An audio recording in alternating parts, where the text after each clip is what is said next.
help you? I'm Dylan Pearson, and I just killed 2 people. Who did you kill? Matthew Nagel and Mrs. Nagel, I guess. And how did you kill them? With a knife. Are they there too? Well, they're here physically, but yeah, they're not here spiritually. Who are they to you? Who are they to me? Uh-huh. No one. Oh, poor Sammy just stopped breathing. Spell your first name. How do I spell my first? Dylan. And your date of birth? Come on, I just killed 2 people.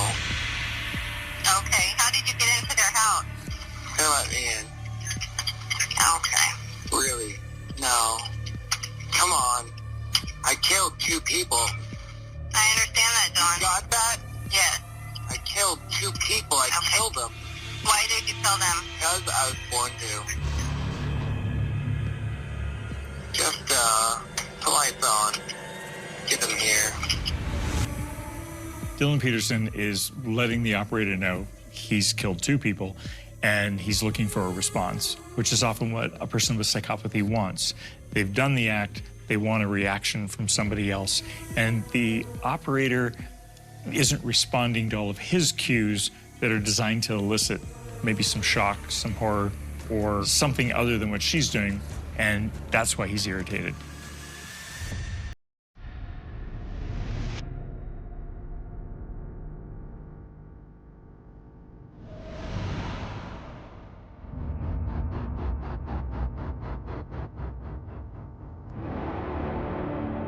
Tonight, this Vancouver family gathers for dinner, but with one less brother at the table. 15-year-old Matthew Nagel was the youngest, now the victim of a brutal stabbing. Police found Nagel and his mom, Sandra Terrell, dead inside their home. Police say 25-year-old Dylan Peterson called 911 and confessed to killing them. I'd heard about Dylan. He was just a guy hard on his luck that needed some help, and he seemed like a good guy, you know. Peterson went to the Culinary Institute with their brother Nick, and after losing his apartment, Nick invited him to move in with his family. For 2 months, he was the perfect house guest, but on Sunday, they say he became a psychopath.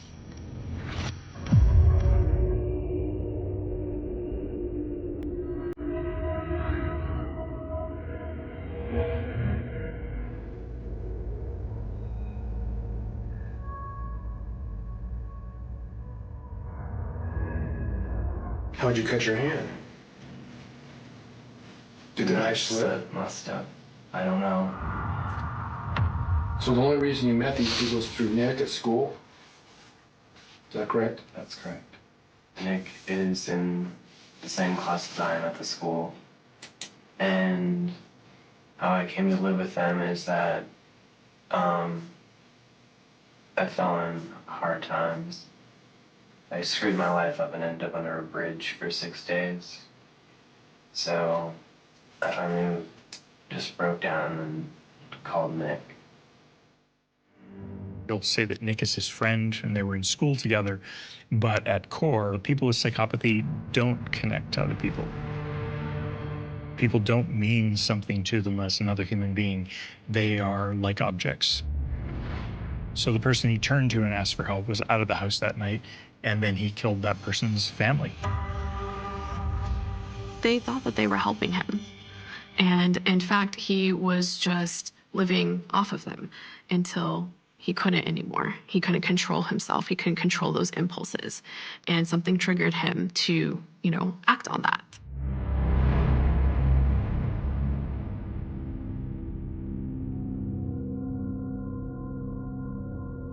As a child, I was hyperactive, like not flamboyant, but energetic and always getting into trouble. And, I consider myself at that time an average teenager. I wasn't treated like an average person. I was always treated differently.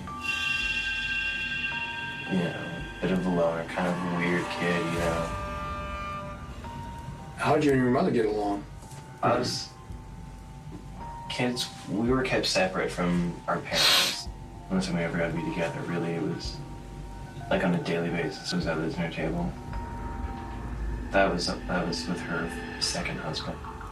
What happened to your natural father? Did your mom divorce you?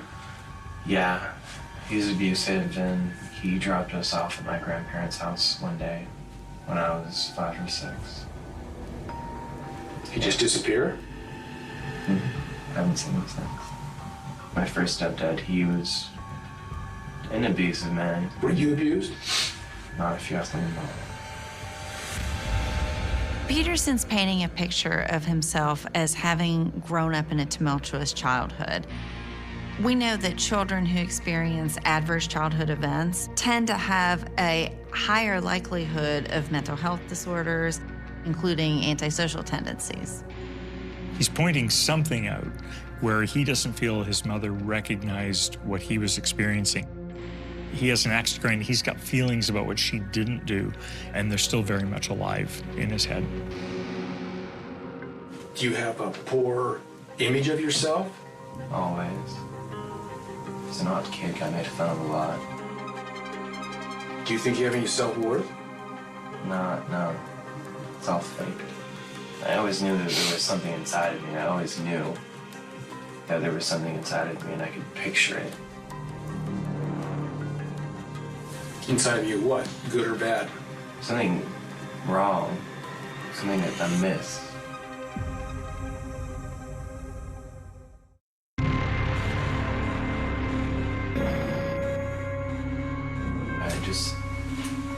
It spiraled out of control. I turned 21 and started drinking, and was like, oh, here we go, you know?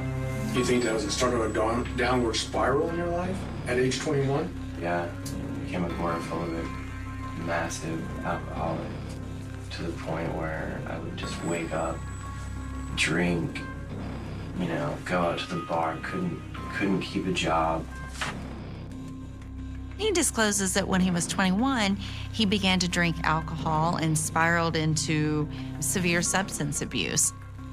We know that individuals with psychopathy tend to seek stimulation, and that can be from driving in a vehicle really fast to using drugs and alcohol. And in fact, we know that just a few days before this arrest, he was arrested for trying to purchase cocaine. This is a perfect example of someone that lives a parasitic lifestyle. They're living off of others without care or concern. They're not paying debts. They're not taking responsibility for anything. And yet he's still the victim in this story. Who's the closest friend you have? My closest friend. It was Matthew.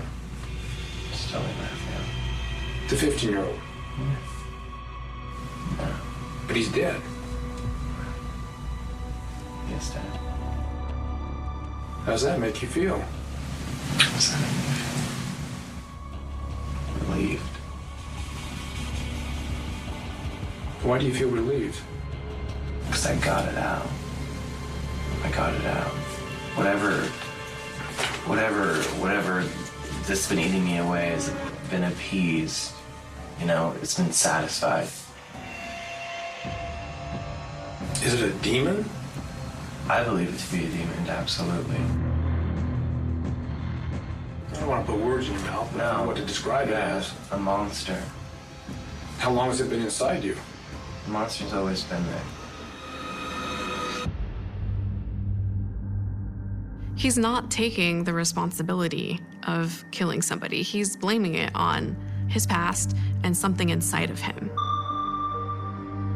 Peterson is saying his family has failed him, the community has failed him, society has failed him, and this is what happens now. The monster comes out and the monster is doing this, displacing the blame. It's very possible that he's describing this demon part of him so he can leave open the fact that he might want to plead not guilty by reason of insanity, which would mean he'd have to have some element of psychosis or psychotic behavior, some disconnect from reality.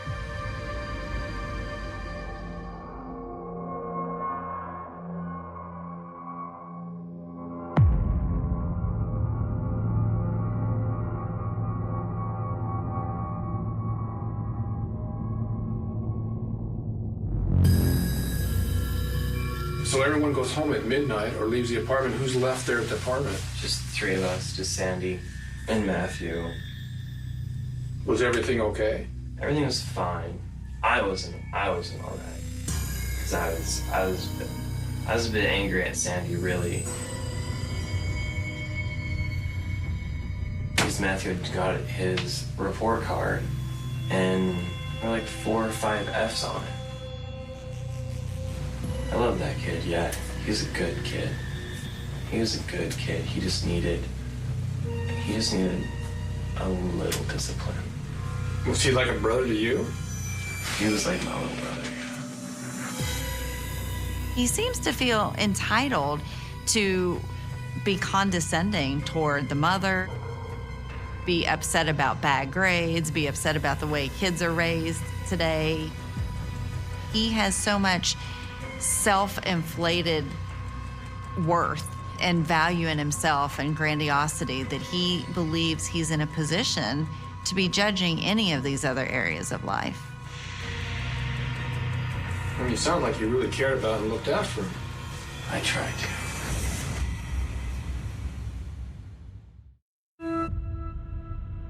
Did you all go to bed at a certain time last night? I went to bed.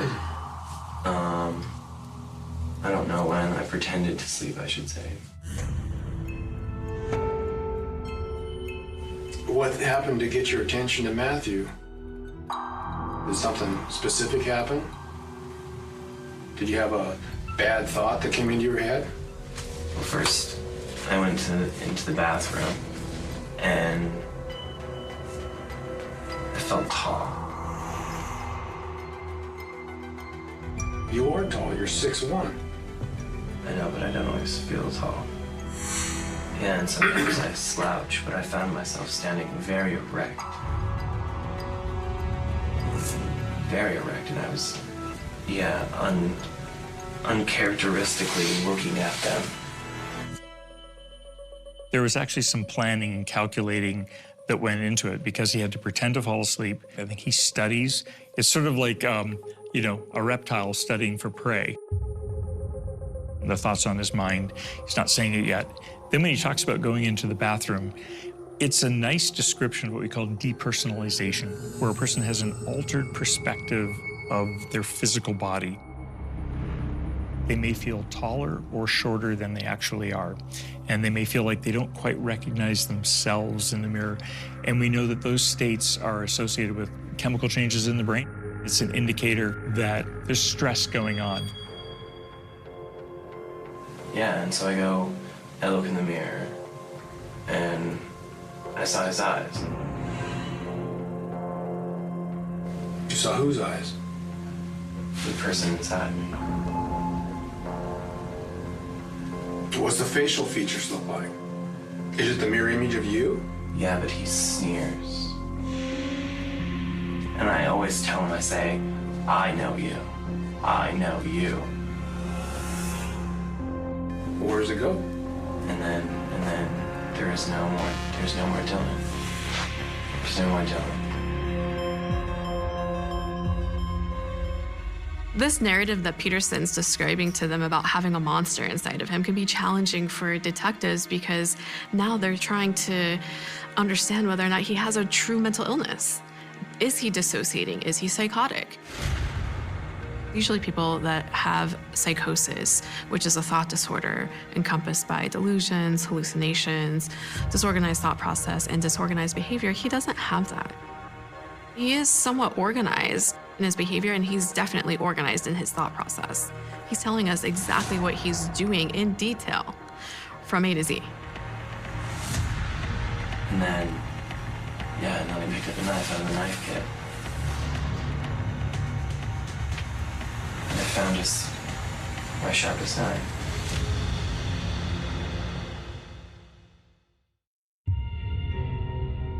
Why kill Matthew first? Because if I went in the room, Matthew would have came into the room, and that would have been more difficult. So neutralized Matthew as a threat first? So just get rid of Matthew and then take care of his mother. How did you do it? I think the 2 couches, there's the little one right here, there's the long one right here. There's a little walkway. Matthew's head was right here. Yeah, he was in the fetal position on the couch, like sleeping like he does all the time. What did you do?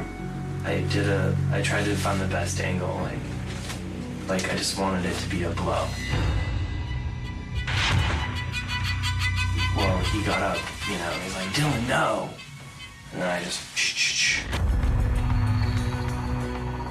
And then I went into the room and saw Sandy. And What was she doing? She just heard noises, so she came out of her room and I started stabbing her. And I heard Matthew still breathing, so I gave him a few final blows to make sure that he was dead, and then made sure Sandy was dead too.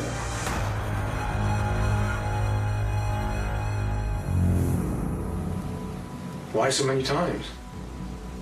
I thought that she was the cause of the problems. It seemed like you were taking on a lot of aggression on her by stabbing her so many times.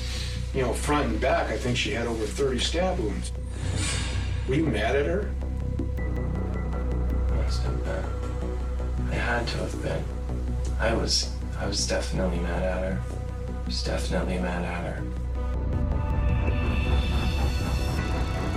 If it's overkill, then we could say he's delivering rage and anger that belong to more than Sandy, that this comes from the past. So my assumption is that Sandy represents whatever feelings he has about Mom, and she is the target of all of that rage. Did you get any relief after you killed Matthew and Sandy? Yeah, that everything that had happened in my life had led up to this, and now I had done it. Do you have remorse? Do I have remorse? I don't know what remorse feels like. Just feeling, I have no emotion. I feel, and I care about things, but when it comes down to it, brass tacks, no. I'm a monster. How can a monster have any feelings at all? So you were the monster in the mirror. I'm totally the monster in the mirror. I'm him and he is I. That's why I say that it's we. Peterson has demonstrated from time to time some self-awareness. And here at the end, we see that he knows he probably should feel bad, but at the same time, he's got some impression management he's trying to uphold. And that is that he's trying to portray himself as a monster. It leaves you to believe that any remorse he might actually display is likely to be superficial. You hated yourself so much that you eliminated one of your closest people to you. Yeah. It should have been me. It really should have. It should have been me. I should have been somewhere with some maniac and they should have killed me. Do you think you're a sick person? I know I'm a sick person.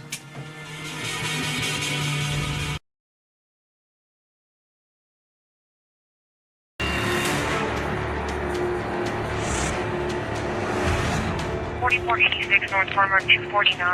A caller is saying that he's killed his family. He says that he's left the gun unloaded and the clip will be on the tailgate of a vehicle. The subject that we spoke to says he shot them and saying that he's positive they're dead. And he is not checking on them otherwise. Medical is staging in the area. They're saying he's currently in the roadway. We have breaking news tonight. Police say 55-year-old Jesse Huey is in custody, charged with the murders of his wife and her parents. A male subject called 911 saying that he killed his family. When deputies arrived, they took him in custody. They went in the residence and located 3 adults deceased. Take me serious when I tell you something, and they did not take me serious. So this is the consequence of that. The truth of the matter is I couldn't stop myself from doing it.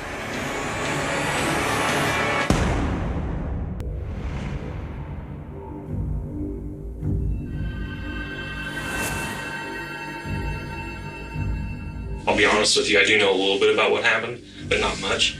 So, Jesse, kind of tell me what happened.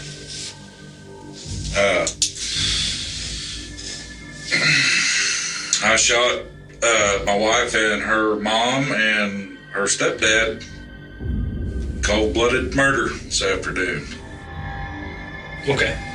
Shot them each twice in the head. Okay. Well, that's about as straightforward as it gets. Clearly, there's a sense of pride in his voice. There's a sense of empowerment. He's not broken down about it. He's not emotional about it. The truth may be that there are likely more emotional issues going on here that he may not be even aware of, that I think the course of this interview may give us some hint as to what lies under this very almost Teflon-like exterior. I'll go ahead and ask you, I mean, why'd you do that, Jesse? I lost my temper. Sure, okay. Wife had back surgery last week, Friday. Okay, so before we go any further, just so I have all my details crystal clear, what was your wife's name? Tanya. Okay, so then there was, you said 2 more people that were involved. What was the next person's name? Linda, and I don't know how they spell their last name. Okay. Do you know what it is, though? And if you don't know, that's fine. What's I don't know. No, yet, that's not fine. to tell you. What was his name? Ron. Ron. Okay. Yes. And just so I'm clear on that, Linda and Ron were Tanya's parents. That's correct. Your in-laws. That was Tanya's biological mother and her stepfather. One thing that you notice when he's describing the murder is how impersonal it is. He rarely uses their names. He often refers to them as him or her, even when he's talking about his wife. The victims of Jesse Huey were Tanya, which is his wife, and her parents, Linda and Ron Kaler. It's shocking that he doesn't even know his in-law's last name. The fact that he has been married for 6 years and has no idea who these people are, and yet is so irritated, seemingly, by them that he decides to kill them. Her mom and Ron live in a RV. They decided that they were coming to Missouri to support Tanya. Sure. In her recovery. Mm-hmm. I don't get along with her mom. Hadn't been like outward friction there, but I stayed away from them. Don't want them in my life. I don't want to be in their life, you know. Right. And so what ended up happening is her mom moved in on me.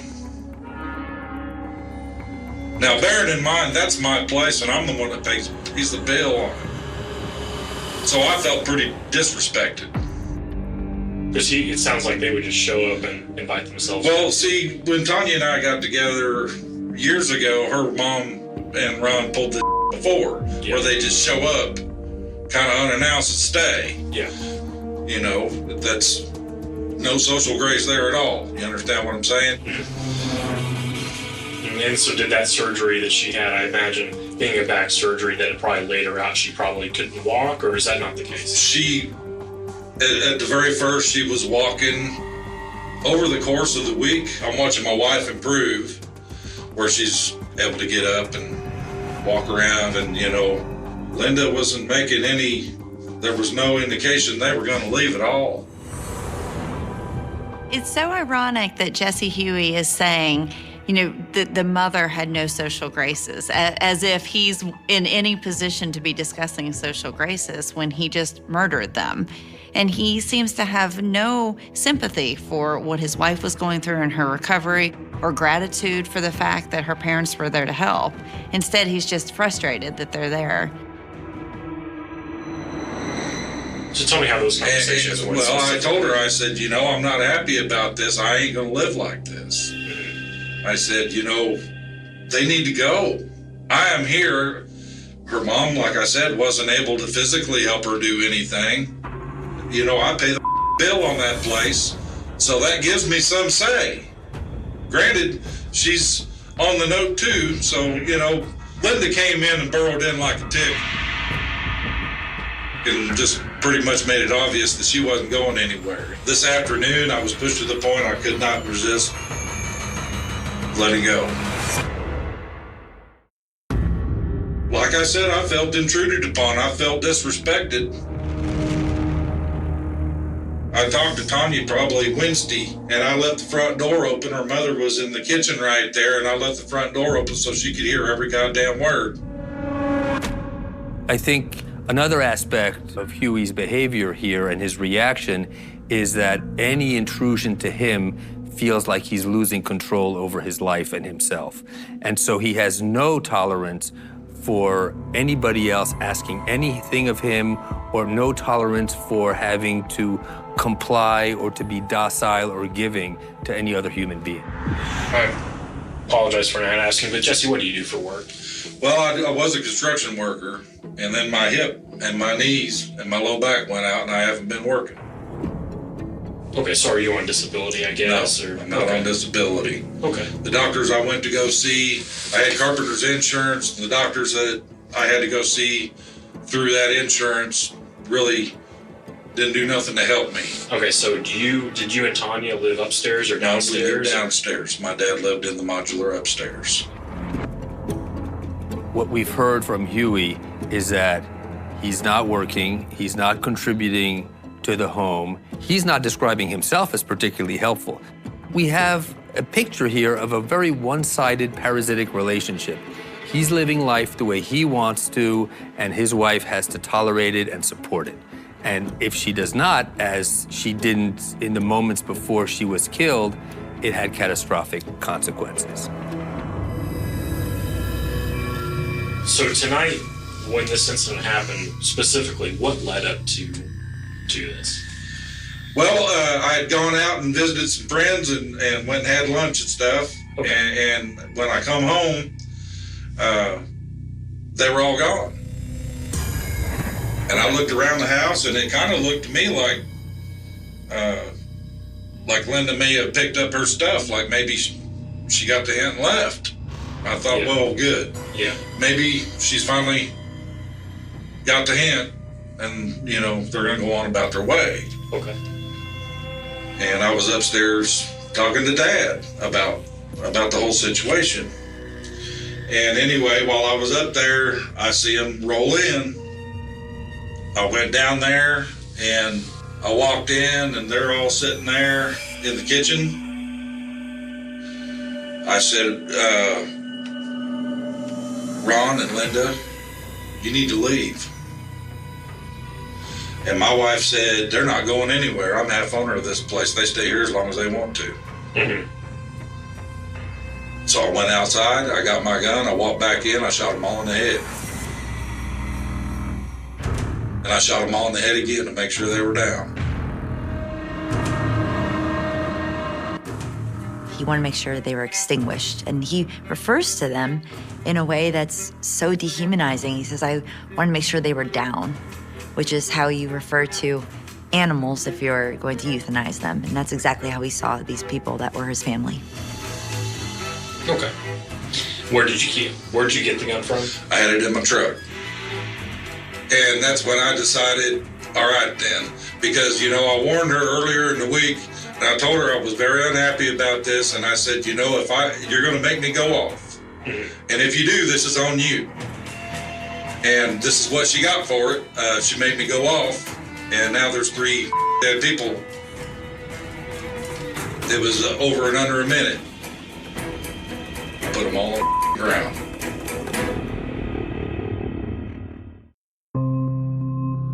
You shot Ron, he was in your chair. Did he see you coming, or? Yeah. What did he? First he looked at her, and he started turning his head to me, and by then I got it. And Linda was all surprised that I just shot Ron, and I shot her in the head. And then I turned and I shot her in the head. Yeah. You know, I warned them, told them. I guess she decided to call my bluff, so here we are. Did any of them get anything out verbally? Nothing more than a little bit of a squeal. Like I said, it was all over real quick. I heard Linda gurgle a little bit, so I went and put another one into her. And by that time, Tanya had stood up and squealed, and I shot her. And then I went back through and I shot them all again to make sure they were done. Huey seems to be getting a little emotionally activated here. He's really getting into the story. You can hear his voice getting louder. He's a little more animated, and he's retelling details from the story, even saying words like he heard a gurgle, and very specific details that lends the impression that he's almost enjoying retelling the story, retelling what happened. How long had you and Tanya been married? I don't know, 5, 6 years. 5, 6 years. I've been married 3 other times. Did you and Tanya ever get into arguments about other stuff? I know all married couples get in fights once in a while, but did you guys ever get into it about anything else other than her parents? Sure. She was pretty disappointed, when my hip and my knee and my low back went out and I couldn't work anymore. Yeah. She was pretty disappointed about that. I gotta ask Jesse, how are you feeling right now? I'm upset, Sure. Like I said, I didn't start off wanting to do this. I never wanted to do this. I feel like they pushed me to the point that I had to do it. So he basically blames her for her own death. He does not take any responsibility for it and shouldn't have done that. It's her fault.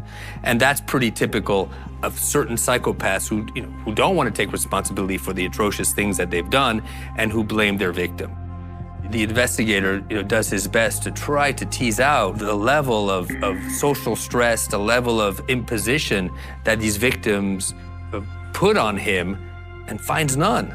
But his code is no strikes, you're out. That if he feels a certain way, he'll act on it. He's not putting it into any kind of context. Specifically, can you kind of tell me what has really specifically been happening between you and Linda and Ron for it to lead up to this? No threats or anything like but that? I did tell Tanya earlier in the week that I was really unhappy with the way this was going and I wasn't going to put up with it. And if she persisted that, it was going to be on her, the consequences would be on her. And I guess she decided to call my bluff today. Okay, and so when you told Tanya that the consequences would be on her, did you elaborate and tell her what those consequences would be? I didn't know what I was going to do, but I knew it wasn't going to be good. And here's the deal, I'm a veteran.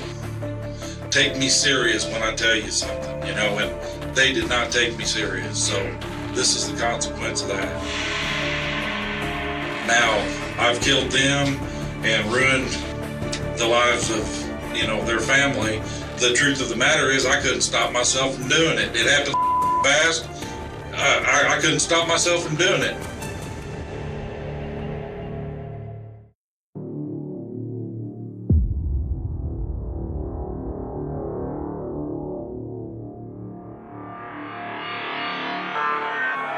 Have you had episodes or any sort of... Yeah, I've been PTSD ever since I come out of the war. I've been dangerous for a long time. There's been 100 times over the years that I've gotten really close to being in serious trouble. I just had enough, okay? I had enough of it. It wouldn't be a good idea for you guys to put me with anybody because now that I've murdered 3 people, I ain't got nothing holding me back. Don't put me with someone. It's probably not going to be a good idea if you do that. Well, I can certainly... I'm telling you I'm dangerous, and it would be a bad idea for you to do that. Okay. Well, we'll make sure that message gets passed along because I don't want to see anybody else get hurt. Like I say, I just killed 3 people, so another one ain't going to make a difference to me now. I think he's just, at this point, being himself.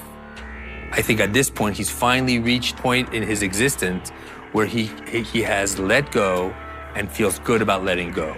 He finally doesn't have to pretend anymore to be civilized. He doesn't have to pretend or make an effort to control these intense, angry feelings that caused him to become homicidal. But I can tell, though, that, again, we know a mistake's been made, but I know that if you could take this back, you would, right? I really wish I hadn't been put in that position. Sure. I've been way weak. You know, I've got a personal code. If someone disrespects me three times, I'm gonna fix that problem. About how many times do you think, if you had to put a number on it, your best guess that they've shown up and have entered your house and things like that, beyond this week? Show up and stay one time earlier on, like 4 years ago. 4 years ago. And then Ron would like say, you know, sometime during the day he would just show up and let a man walk through the door and go sit in my chair at the table. And, you know, if I needed to walk through there, he wouldn't get out of the way. Well, I think that's going to be it. And again, Jesse, I really do appreciate you sitting in here and being cordial with me and helping me understand what happened. I really don't expect to be bonded or bailed out. Let's get on with it. You get the impression that his goal really is to live a parasitic lifestyle, kind of bum off of one person as long as he can and then move on to another person. And in this instance, when that is disruptive, he can't handle his rage and frustration in an appropriate way. The thought of having to actually take care of himself, set a goal, work toward it, is too much for him. So he reacts by getting rid of the problem, even if it means that he's going to end up sitting in jail for the rest of his life. Again, he's still going to be taken care of.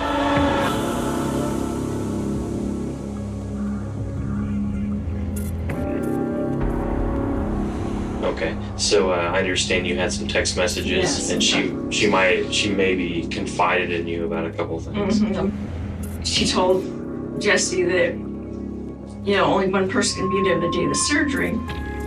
So would he stay there the whole day so he could find out what the results of the surgery were? And he said, well, I'll drop you off at the door.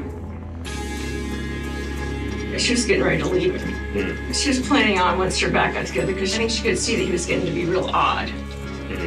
He wasn't working. Okay. He refused to work. But, you know, she didn't put up with any crap either. Witnesses and family members who were interviewed by law enforcement seem to give a different take on the relationship between Huey and his wife, whereas he talked about paying the... The morning of August 4th, 1892, did not begin with a scream. It did not begin with panic rushing through the narrow streets of Fall River, Massachusetts. It began the way thousands of summer mornings had begun before it, with heavy air pressing against old wooden houses, horses pulling wagons over uneven roads, and factory whistles calling workers toward another ordinary day.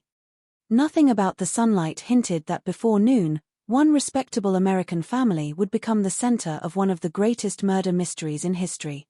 By the end of that day, 2 people would be dead inside their own home. Neither had been robbed. No valuables were missing. No stranger had been seen fleeing into the streets. And yet someone had entered the quiet rhythm of that household carrying unimaginable violence. Or perhaps, they had never needed to enter at all. For more than a century, historians, detectives, criminologists, and amateur investigators have searched for the answer to one deceptively simple question. Who killed Andrew and Abby Borden? The obvious answer has always seemed almost too obvious. A 32-year-old unmarried woman living under her father's roof. A daughter whose relationship with her family had reportedly grown colder over the years. A woman whose name would become forever linked to an axe she was never proven to have held. Lizzie Borden. Even today, generations of children who know nothing about 19th century America have somehow heard her name. Not because of a court verdict. Not because of proven evidence. But because stories have a way of surviving long after facts begin to blur. Over time, rumors become legends. Legends become nursery rhymes. And eventually, people remember the rhyme more vividly than the lives that were actually lost. But history is rarely as neat as folklore. The real case is quieter. More complicated. Far more unsettling. Because despite decades of speculation, despite countless books, documentaries, courtroom analyses, forensic re-examinations, and psychological profiles, no one has ever proven who committed the murders inside that modest White House on 2nd Street. The person accused walked free. The victims were buried. The evidence slowly disappeared into history. And the truth may have died with them. That uncertainty is what continues to haunt this case. Most murder investigations move toward certainty. A weapon is recovered. A witness comes forward. DNA speaks decades later. A confession emerges. Time, somehow, fills in the missing pieces. The Borden murders did the opposite. Every answer seemed to create another question. Every clue appeared to contradict the one before it. Every witness remembered something slightly differently. It is almost as though the house itself refused to surrender its secret. Imagine standing outside that home on the morning before everything changed. The neighborhood appears peaceful. Children occasionally run along dusty sidewalks. Housewives open windows to let in what little breeze the humid August air allows. Church bells mark the passing hours with quiet confidence. Nothing suggests that within a few walls, beneath polished furniture and carefully folded linens, one of America's darkest domestic mysteries is waiting to unfold. The Borden residence is not a mansion despite Andrew Borden's wealth. That detail surprises many people. Andrew was considered one of the richest men in Fall River, owning property, investments, and successful business interests worth what would now amount to millions of dollars. Yet he lived with remarkable frugality. He disliked unnecessary spending. Modern conveniences that wealthier families enjoyed often found no place inside his home. Comfort seemed secondary to thrift. To outsiders, this choice reflected discipline. To those inside the house, it may have felt very different. Money has an unusual way of shaping families. Sometimes it creates opportunity. Sometimes it builds invisible walls. The Bordens had both. From the street, the house looked respectable enough. It represented stability, reputation, tradition. It was the kind of home neighbors walked past without giving much thought. Yet homes possess two identities. There is the version visible through polished front windows, and then there is the version known only by those who close the doors behind them every evening. Behind those doors lived a family that shared an address but not necessarily warmth. Silences had become common. Routine had replaced affection. Obligation had taken the place of intimacy. No one could have predicted precisely what would happen on that August morning, but many who later looked back would wonder whether the tragedy had begun years before the first fatal blow. Because violence, particularly within families, rarely appears out of nowhere. It grows in shadows. It feeds on resentments too uncomfortable to discuss. It survives through conversations never finished, apologies never offered, disappointments quietly accumulated year after year. Whether those forces truly existed inside the Borden household remains one of history's unanswered questions. But investigators would eventually discover something remarkable. Very few people outside the family described the Bordens as openly hostile. Neither did they describe them as particularly happy. Instead, witnesses often painted a picture that was strangely restrained, reserved, formal. Everyone performed the roles expected of respectable citizens, yet genuine closeness seemed difficult to find. Appearances mattered enormously in 19th-century America, especially in prosperous New England communities. A family's reputation could influence friendships, business relationships, even marriage prospects. Respectability functioned almost like another form of currency. Once damaged, it was incredibly difficult to restore. No family understood that better than the Bordens. Andrew had spent decades building both his fortune and his public image. His success represented hard work, careful investments, and relentless financial discipline. Many admired him. Others quietly disliked him. Success often attracts both. Some considered him exceptionally intelligent. Others described him as painfully miserly. Both impressions could be true. Human beings rarely fit neatly into a single description. And neither did anyone connected to this case. That complexity is what makes the murders so enduring. Every major figure can be viewed through multiple lenses. Andrew could appear responsible or controlling. Abby could seem patient or unwelcome. Lizzie could be compassionate or deceptive. Emma could be loyal or quietly conflicted. Even the household staff would later find themselves pulled into waves of suspicion simply because certainty remained impossible. In modern true crime stories, audiences often expect an obvious villain to emerge within the first hour. The Borden case offers no such comfort. Instead, it invites us into uncertainty, into contradiction, into a world where every assumption deserves to be questioned. Because once we begin examining the facts carefully, the story refuses to behave the way we expect. Consider this. The murders occurred during daylight. Not in the darkness of midnight. Not under cover of a storm. Not while everyone slept. They happened while neighbors were awake. People walked nearby. Visitors came and went throughout the neighborhood. The killer, whoever that person was, acted with astonishing boldness. Even more disturbing was the level of violence. These were not quick killings driven solely by necessity. The wounds suggested repeated strikes delivered with tremendous force. Each blow demanded physical effort. Each blow increased the risk of being interrupted. Whoever committed the attacks remained close to the victims long enough to ensure death. That fact alone has fueled endless debate among criminal psychologists. Was this personal? Was it emotional? Was it an explosion after years of buried resentment? Or was the brutality itself intended to mislead investigators? There are no simple answers. Only possibilities. And every possibility carries its own troubling implications. As news spread beyond Fall River, newspapers quickly recognized that this was more than another local homicide. America in the 1890s was changing rapidly. Cities were growing. Industrial fortunes were rising.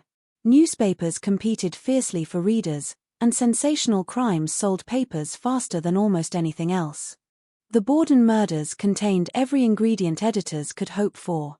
Money. Family conflict. Respectability. Violence. Mystery. Most of all, they contained an accused woman. That single detail transformed public fascination into obsession.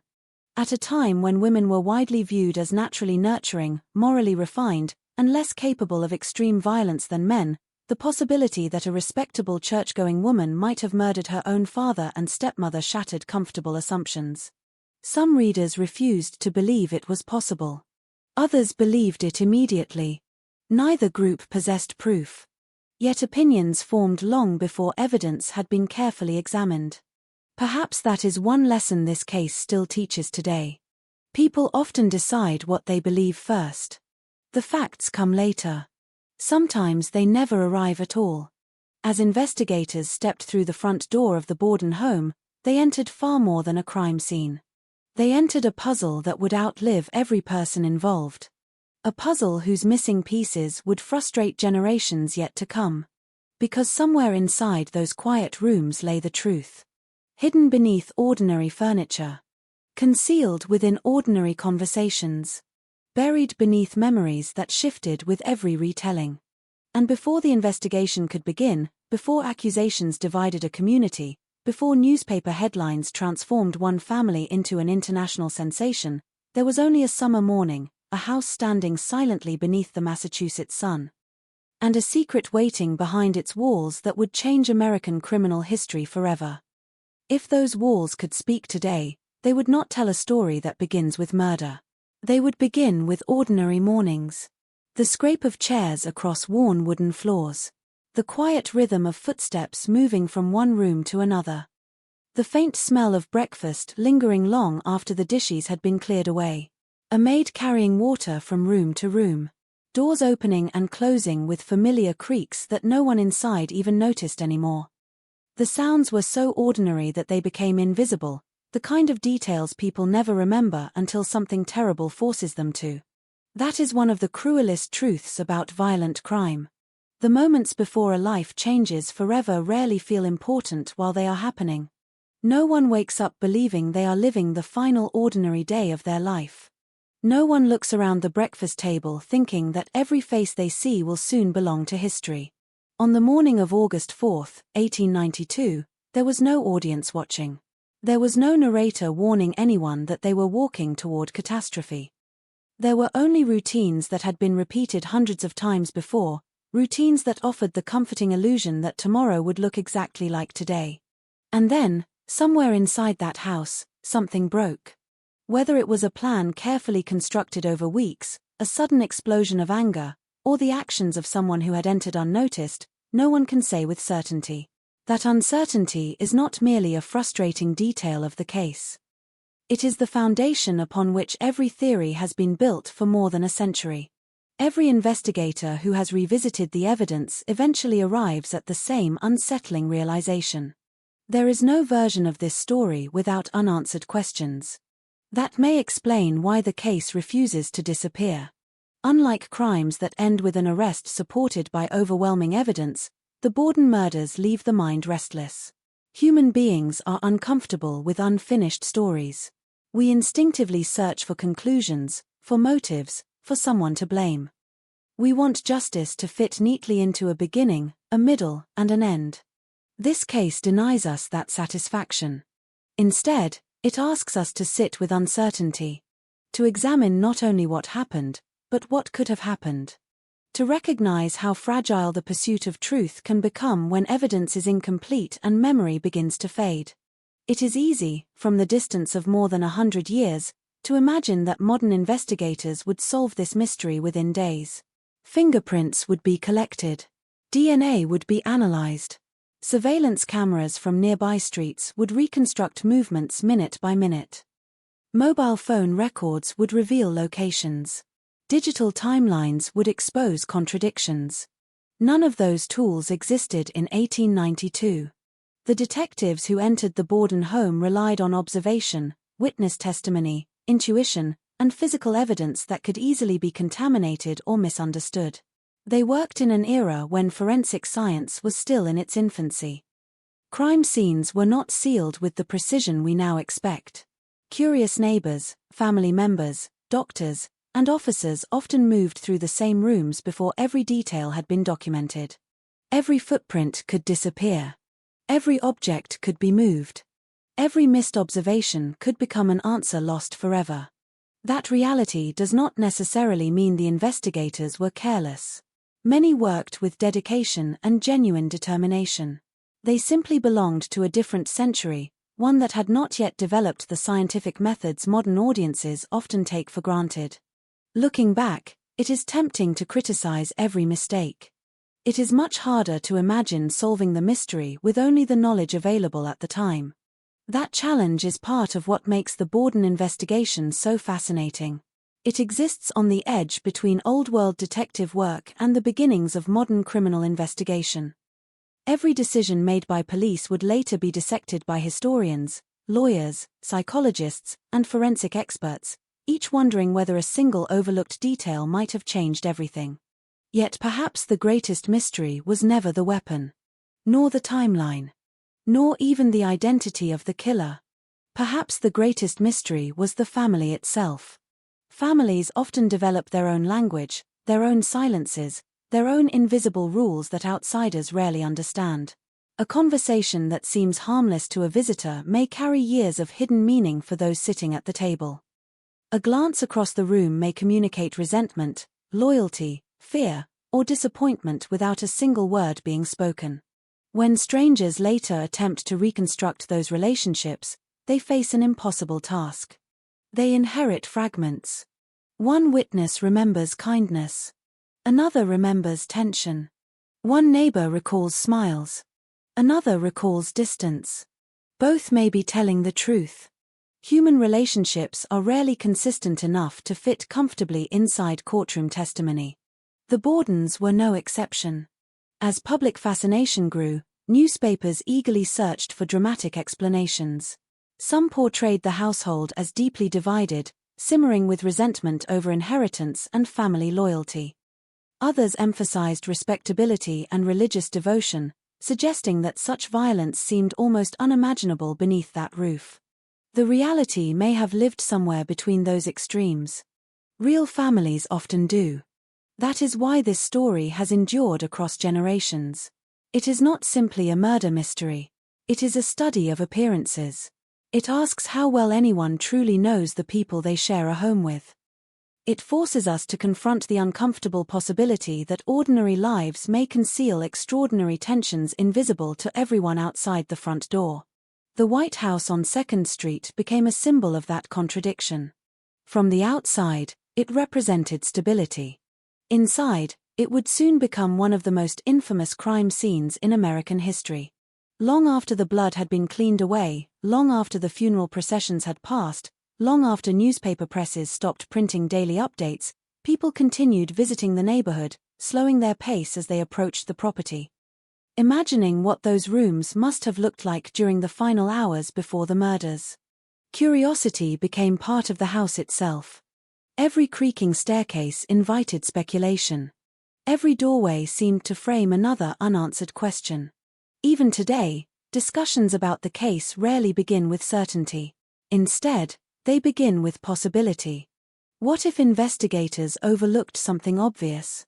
What if the killer counted on assumptions about gender and respectability?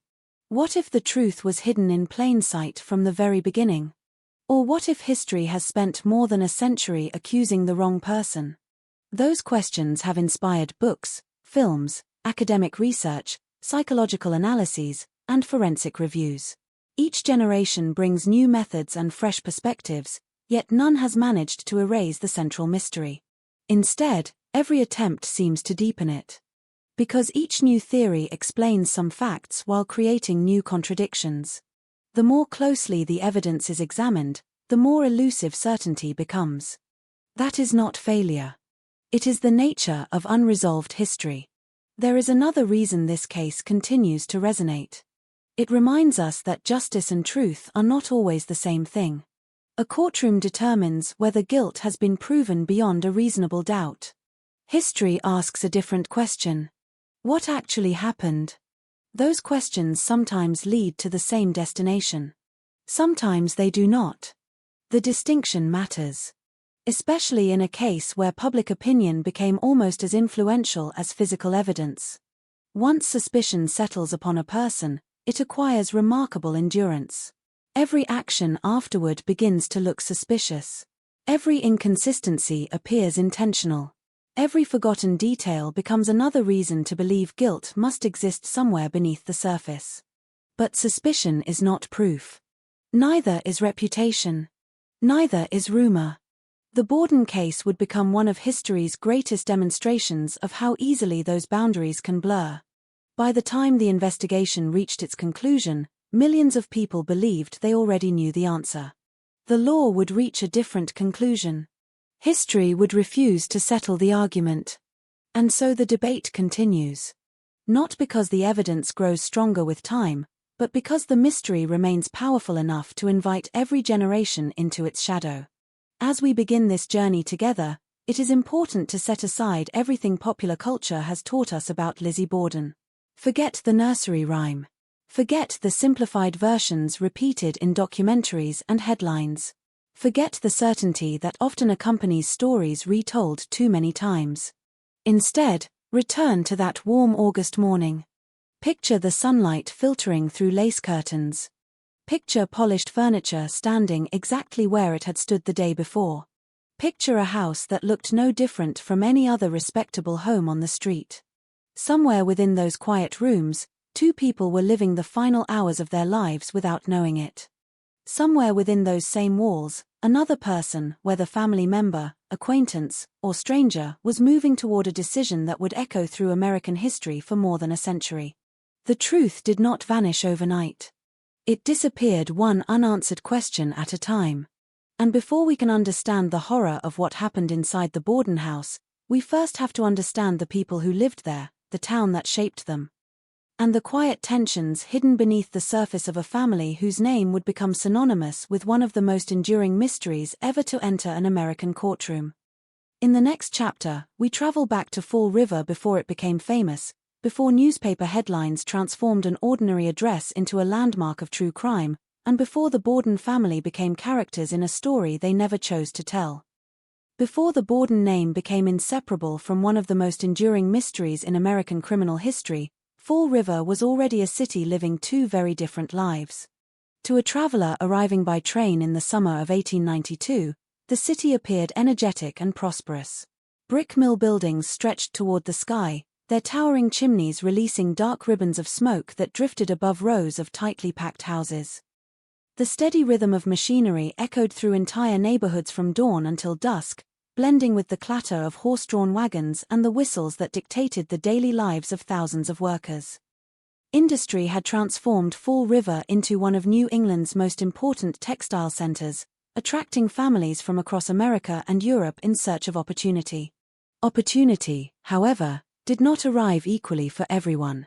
Only a few streets separated remarkable wealth from exhausting poverty. Mill owners built fortunes while immigrant laborists endured 12-hour shifts surrounded by deafening machines, floating cotton fibers, and relentless heat. Children often entered the workforce before they were old enough to understand what childhood was supposed to feel like. Women balanced factory labor with responsibilities waiting at home. Entire families depended upon wages that disappeared almost as quickly as they were earned. The city never truly rested. Even after sunset, smoke continued rising above the mills. The prosperity visible in business records came at the cost of endless labor hidden behind factory walls. Yet Fall River also believed deeply in appearances. Churches stood proudly throughout the city, their steeples visible above rooftops as symbols of stability and moral order. Respectability mattered. Reputation mattered. Families measured one another not only by wealth but also by discipline, religious devotion, and public conduct. People observed one another closely, often without appearing to do so. News traveled remarkably fast. A disagreement between neighbors, an unexpected engagement, a business dispute, or a whispered rumor could spread through social circles long before the people involved realized they had become the subject of conversation. In many ways, Fall River resembled a small town wearing the clothes of an industrial city.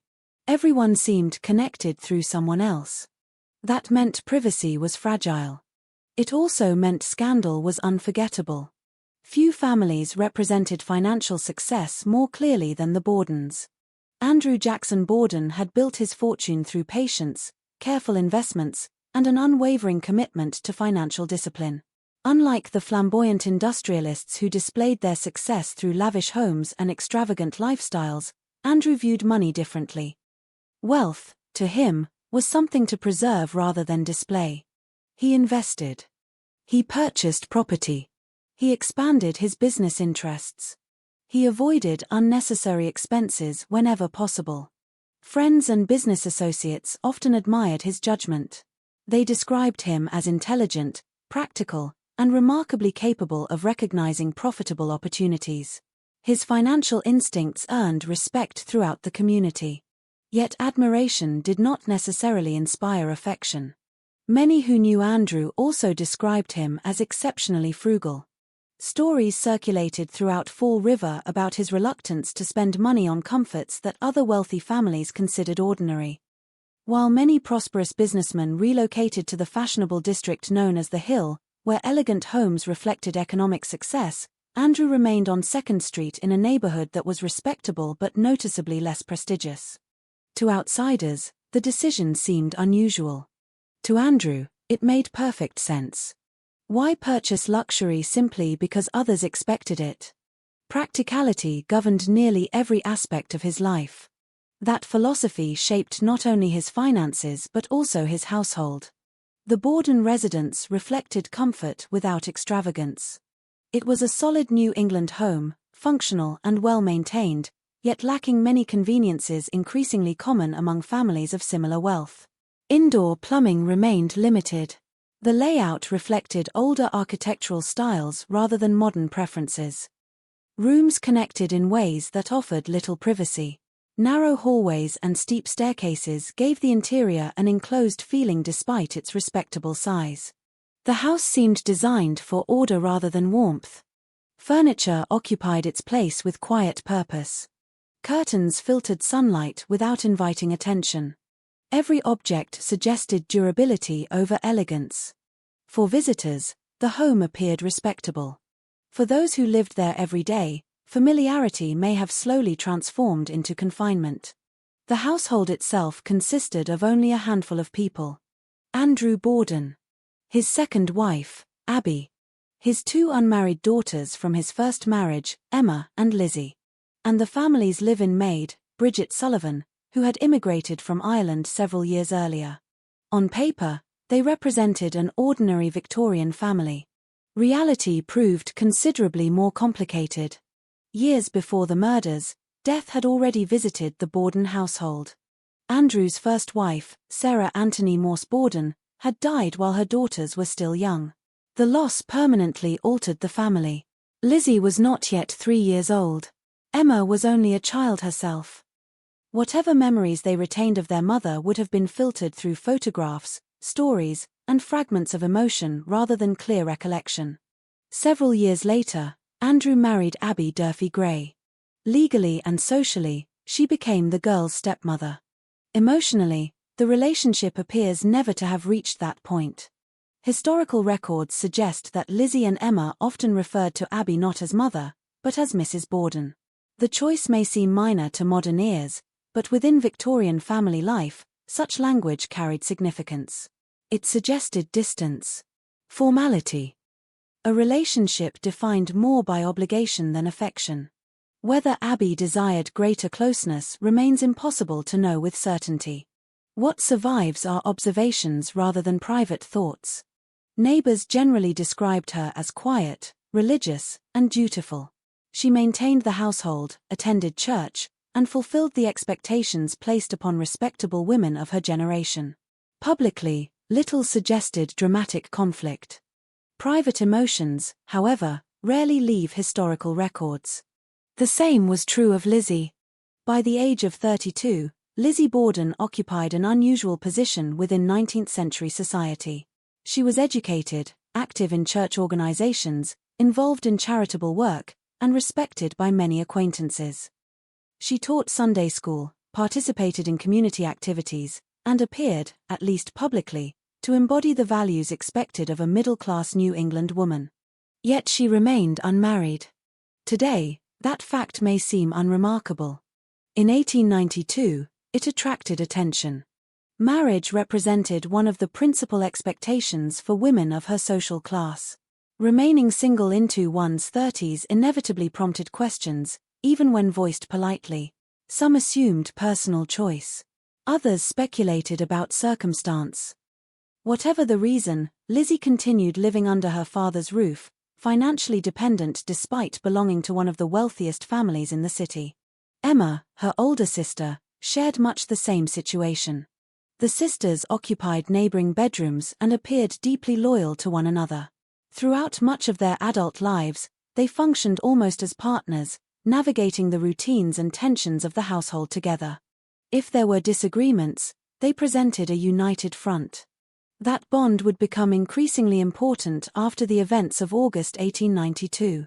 Inside the house, daily life followed predictable patterns. Andrew typically rose early. Business occupied much of his attention. Meals occurred according to routine. Church attendance reflected the family's religious identity. Household responsibilities fell largely to Bridget and Abby. Lizzie and Emma participated in charitable and social activities while also fulfilling expectations associated with unmarried daughters of respectable families. Routine has a peculiar effect upon memory. It creates the illusion that today will resemble yesterday. People stop noticing the details because they have become permanent features of ordinary life. The familiar ticking of a clock. The scrape of shoes across polished floors. The predictable opening and closing of the front door. Only after tragedy do those ordinary moments acquire extraordinary significance. Later, investigators would examine routines with remarkable intensity. Who usually locked the doors? Who answered unexpected visitors? Who spent time upstairs? Who remained downstairs? Who knew the daily schedule well enough to anticipate when each member of the household would be alone? Questions that once seemed meaningless suddenly became essential. Yet even before investigators arrived, subtle tensions had reportedly begun shaping life inside the Borden home. One recurring source of disagreement involved property. Andrew occasionally transferred real estate to members of Abby's family, decisions that reportedly frustrated his daughters. Whether those transactions reflected generosity, financial planning, or attempts to maintain family harmony remains uncertain. What is better documented is that concerns about inheritance existed within the broader context of the household. Money rarely represents only money. It often symbolizes security, recognition, fairness, power. Within families, especially wealthy ones, financial decisions can carry emotional meanings far beyond their monetary value. A gift to one relative may feel like rejection to another. An investment may appear, through different eyes, as favoritism. Historians have long debated the extent to which inheritance disputes influenced relationships inside the Borden family. Some argue that tensions had gradually intensified over several years. Others caution against overstating evidence that remains incomplete. The truth may lie somewhere between those interpretations. What cannot be disputed is that the household did not exist in perfect harmony. Like many families, it contained disagreements, disappointments, and emotional complexities invisible to casual observers. The challenge is determining which of those ordinary conflicts belonged to everyday family life and which, if any, pointed toward something far darker. That distinction would eventually become one of the central questions surrounding the murders. Because after violence enters a family's history, every memory changes. Every disagreement appears more significant. Every uncomfortable conversation becomes potential evidence. Every silence invites interpretation. People begin searching backward, convinced the warning signs must always have been there. Sometimes they were. Sometimes they were created only in hindsight. As the summer of 1892 unfolded, however, no one outside the Borden household could have imagined that ordinary domestic tensions, whether mild or profound, would soon be examined by newspapers across the United States. No one walking past the modest White House on 2nd Street could have guessed that its residents were unknowingly living through the final weeks of a life that still resembled normalcy. From the outside, the home remained what it had always seemed: respectable, orderly, and quietly unremarkable. But beneath that calm exterior, relationships shaped over decades were approaching a moment that would forever change how history remembered every person who lived within those walls. Normalcy is one of the most deceptive forces in human life. People rarely recognize it while they are living inside it. Days blend together. Familiar faces become part of the scenery. The small irritations of family life feel temporary, hardly worth remembering. Then, when tragedy strikes, every ordinary detail is pulled back into the light and examined as though it had always been trying to tell a story. That is exactly what happened to the Borden household. After the murders, investigators, reporters, neighbors, and historians all attempted to reconstruct the family's final weeks. Conversations that had once seemed insignificant suddenly carried enormous weight. A disagreement over property became a possible motive. An uncomfortable dinner became evidence of resentment. A decision to visit relatives became part of an investigative timeline. Whether those moments truly foreshadowed violence or simply appeared meaningful in hindsight remains impossible to answer with certainty. What is clear is that the atmosphere inside the house had become increasingly complicated. In the weeks leading up to August 4th, several members of the household reportedly experienced illness. At the time, there was concern that food may have been contaminated. Rumors quickly spread throughout Fall River that someone might have attempted to poison the family. Andrew himself is known to have expressed concern after becoming ill. Modern historians urge caution when interpreting this episode. 19th-century food preservation was unreliable, especially during hot New England summers. Illnesses caused by spoiled food were common. There is no conclusive evidence that anyone intentionally poisoned the family. Even so, the incident contributed to a growing sense that something inside the household was unsettled. When people begin feeling vulnerable, suspicion often grows faster than certainty. Small misunderstandings become larger. Ordinary disagreements become deeply personal. Trust, once weakened, rarely repairs itself overnight. Adding to this atmosphere were the routines that quietly defined Victorian family life. The Borden household was not a place where emotions were openly discussed. Like many respectable families of the era, discipline, restraint, and propriety were valued above emotional expression. Personal frustrations often remained private. Expectations were understood rather than spoken aloud. Such restraint can create stability. It can also create distance. No surviving diary tells us exactly what each family member felt during those final weeks. No recording preserves the tone of their conversations. We are left with fragments, testimony, letters, newspaper accounts, and the recollections of people whose memories were inevitably shaped by the murders themselves. History, in cases like this, is assembled from incomplete pieces. Some pieces fit neatly. Others never do. Bridget Sullivan, the family's maid, occupied a unique position within the household. Originally from Ireland, Bridget had come to America seeking opportunities that were unavailable in her homeland. Like countless Irish immigrants of the 19th century, she found employment in domestic service, performing physically demanding work that began before sunrise and often continued until late evening. Her responsibilities included cleaning, preparing meals, carrying heavy buckets of water, washing clothes by hand, making beds, and maintaining a house that depended almost entirely on manual labor. Even seemingly simple daily tasks required considerable effort in an era before modern household appliances. By the summer of 1892, Bridget had become intimately familiar with every room in the house. She knew which stairs creaked. She knew the family's routines. She knew who preferred privacy and who expected conversation. Yet despite her constant presence, she remained socially separate from the family she served. Such divisions were common. Domestic workers often occupied an unusual space, living inside the household while never truly belonging to it. That distinction would later become important as investigators attempted to account for everyone's movements on the morning of the murders. Outside the Borden home, life in Fall River continued according to its familiar rhythm. Factory whistles echoed across the city. Streetcars carried passengers through busy intersections. Church congregations gathered every Sunday. Children played in neighborhoods where doors were often left unlocked during daylight hours. Although crime certainly existed, many residents still believed that the greatest dangers came from outside the home. The events of August 4th would challenge that assumption in the most disturbing way imaginable. Violence committed within a family carries a unique emotional weight. It violates the very place people expect to feel safest. A home is meant to provide shelter from the uncertainties of the world beyond its walls. When violence emerges from within, or appears to, it forces an entire community to question assumptions that once felt unshakable.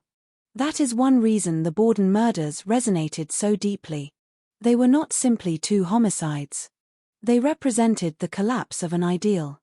Respectability, family, security. All three seemed to fracture simultaneously. It is important to remember that the Borden family occupied a visible place within Fall River society.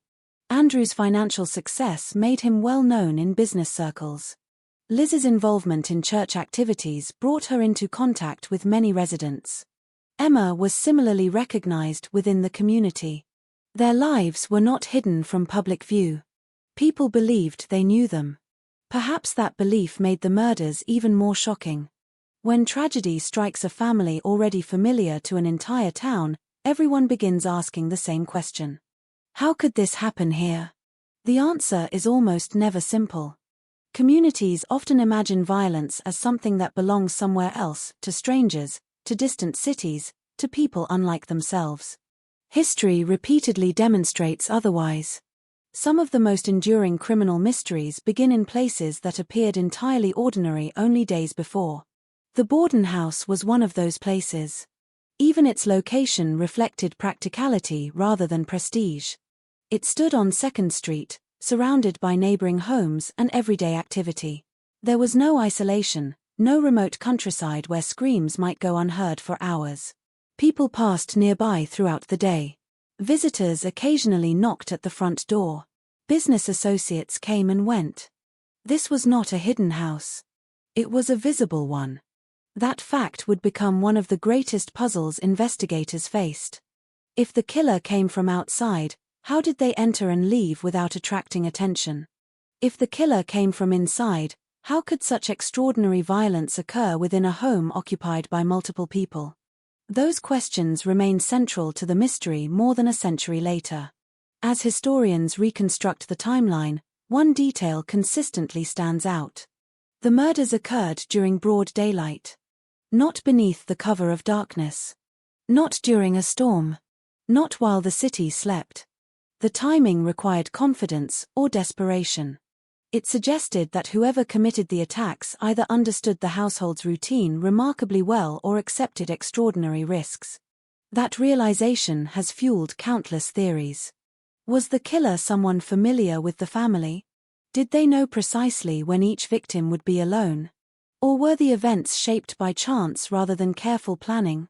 Evidence provides no definitive answer. The closer one examines the case, the more elusive certainty becomes. This is where the story begins to move beyond history and into psychology. Every investigation asks what happened. The Borden case also asks why people believe what they believe.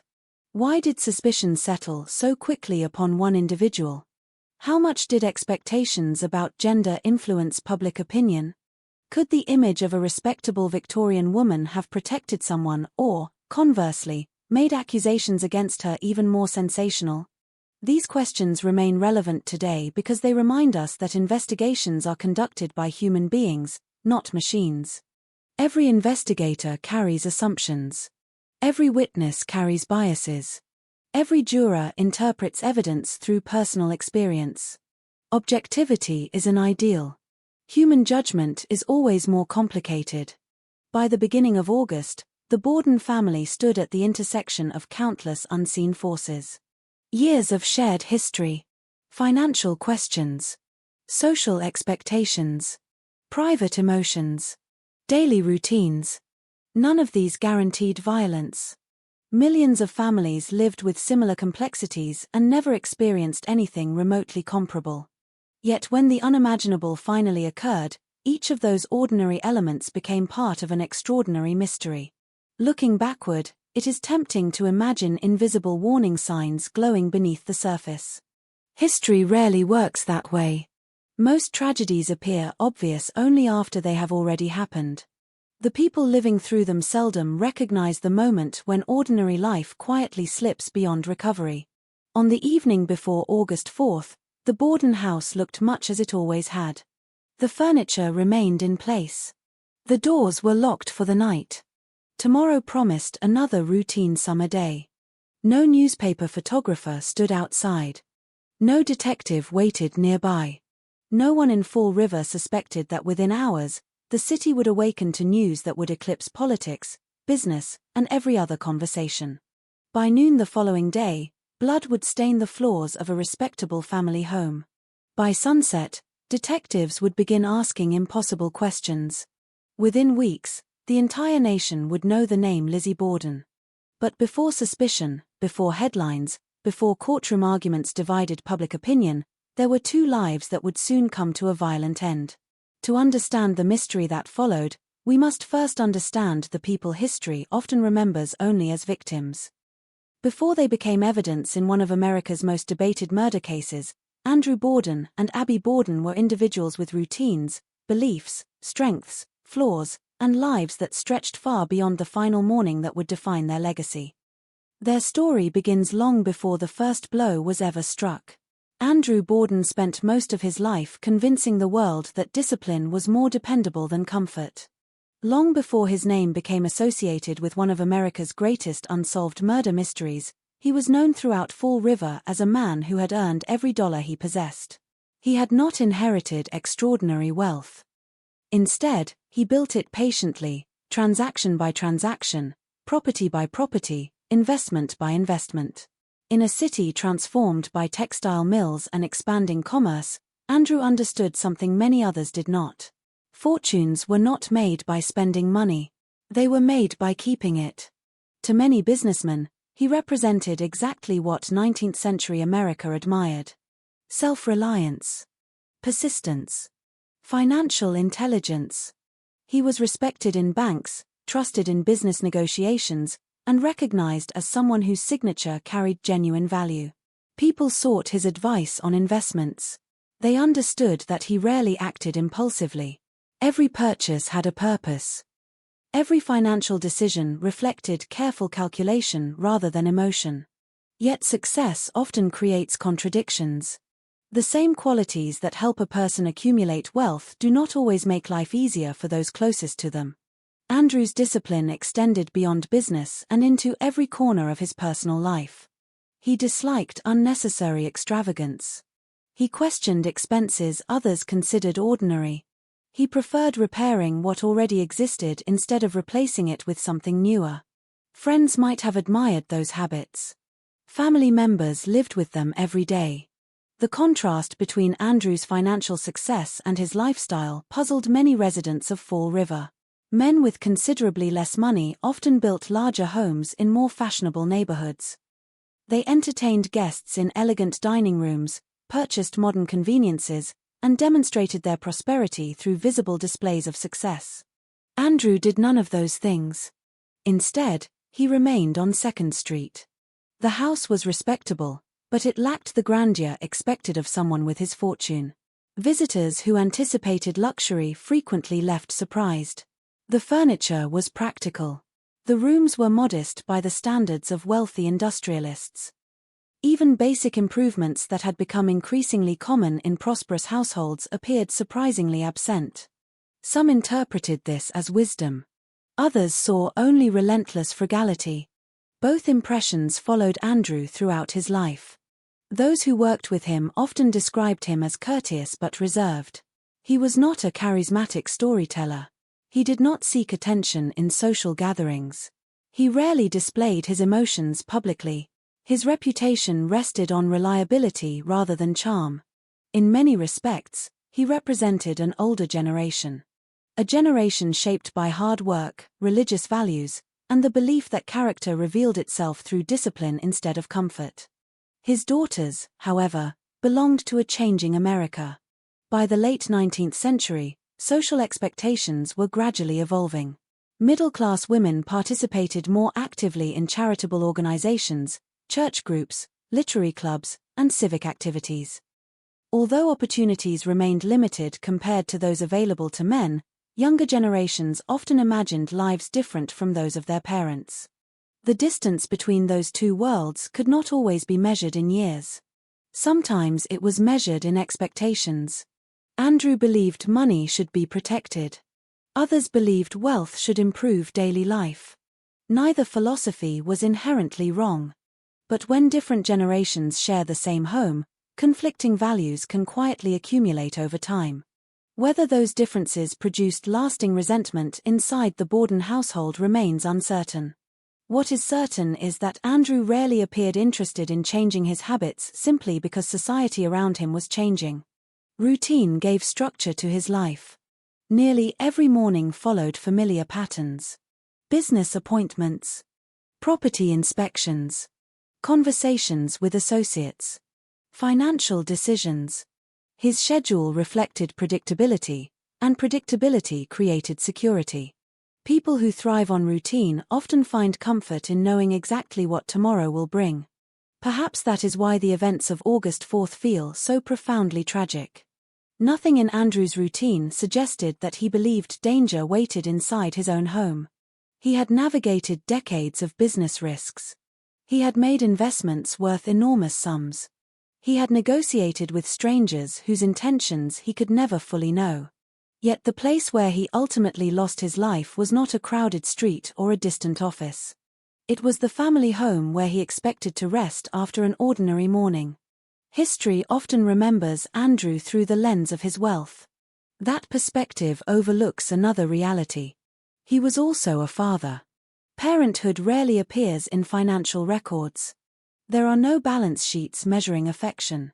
No investment ledgers documenting emotional closeness.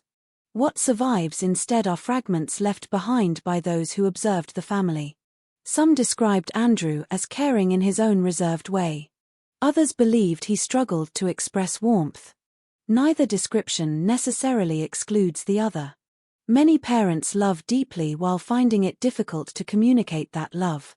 Especially within the social expectations of Victorian New England, Emotional restraint was often mistaken for strength. Fathers were expected to provide, to protect, to maintain order. Tenderness was less frequently displayed in public. Whether Andrew privately expressed affection toward his daughters remains largely unknown. History preserves his business records far more completely than his emotions. If Andrew remains difficult to understand, Abby Borden is even more elusive. Unlike her husband, she left behind few traces of public influence. She was not a successful businessman.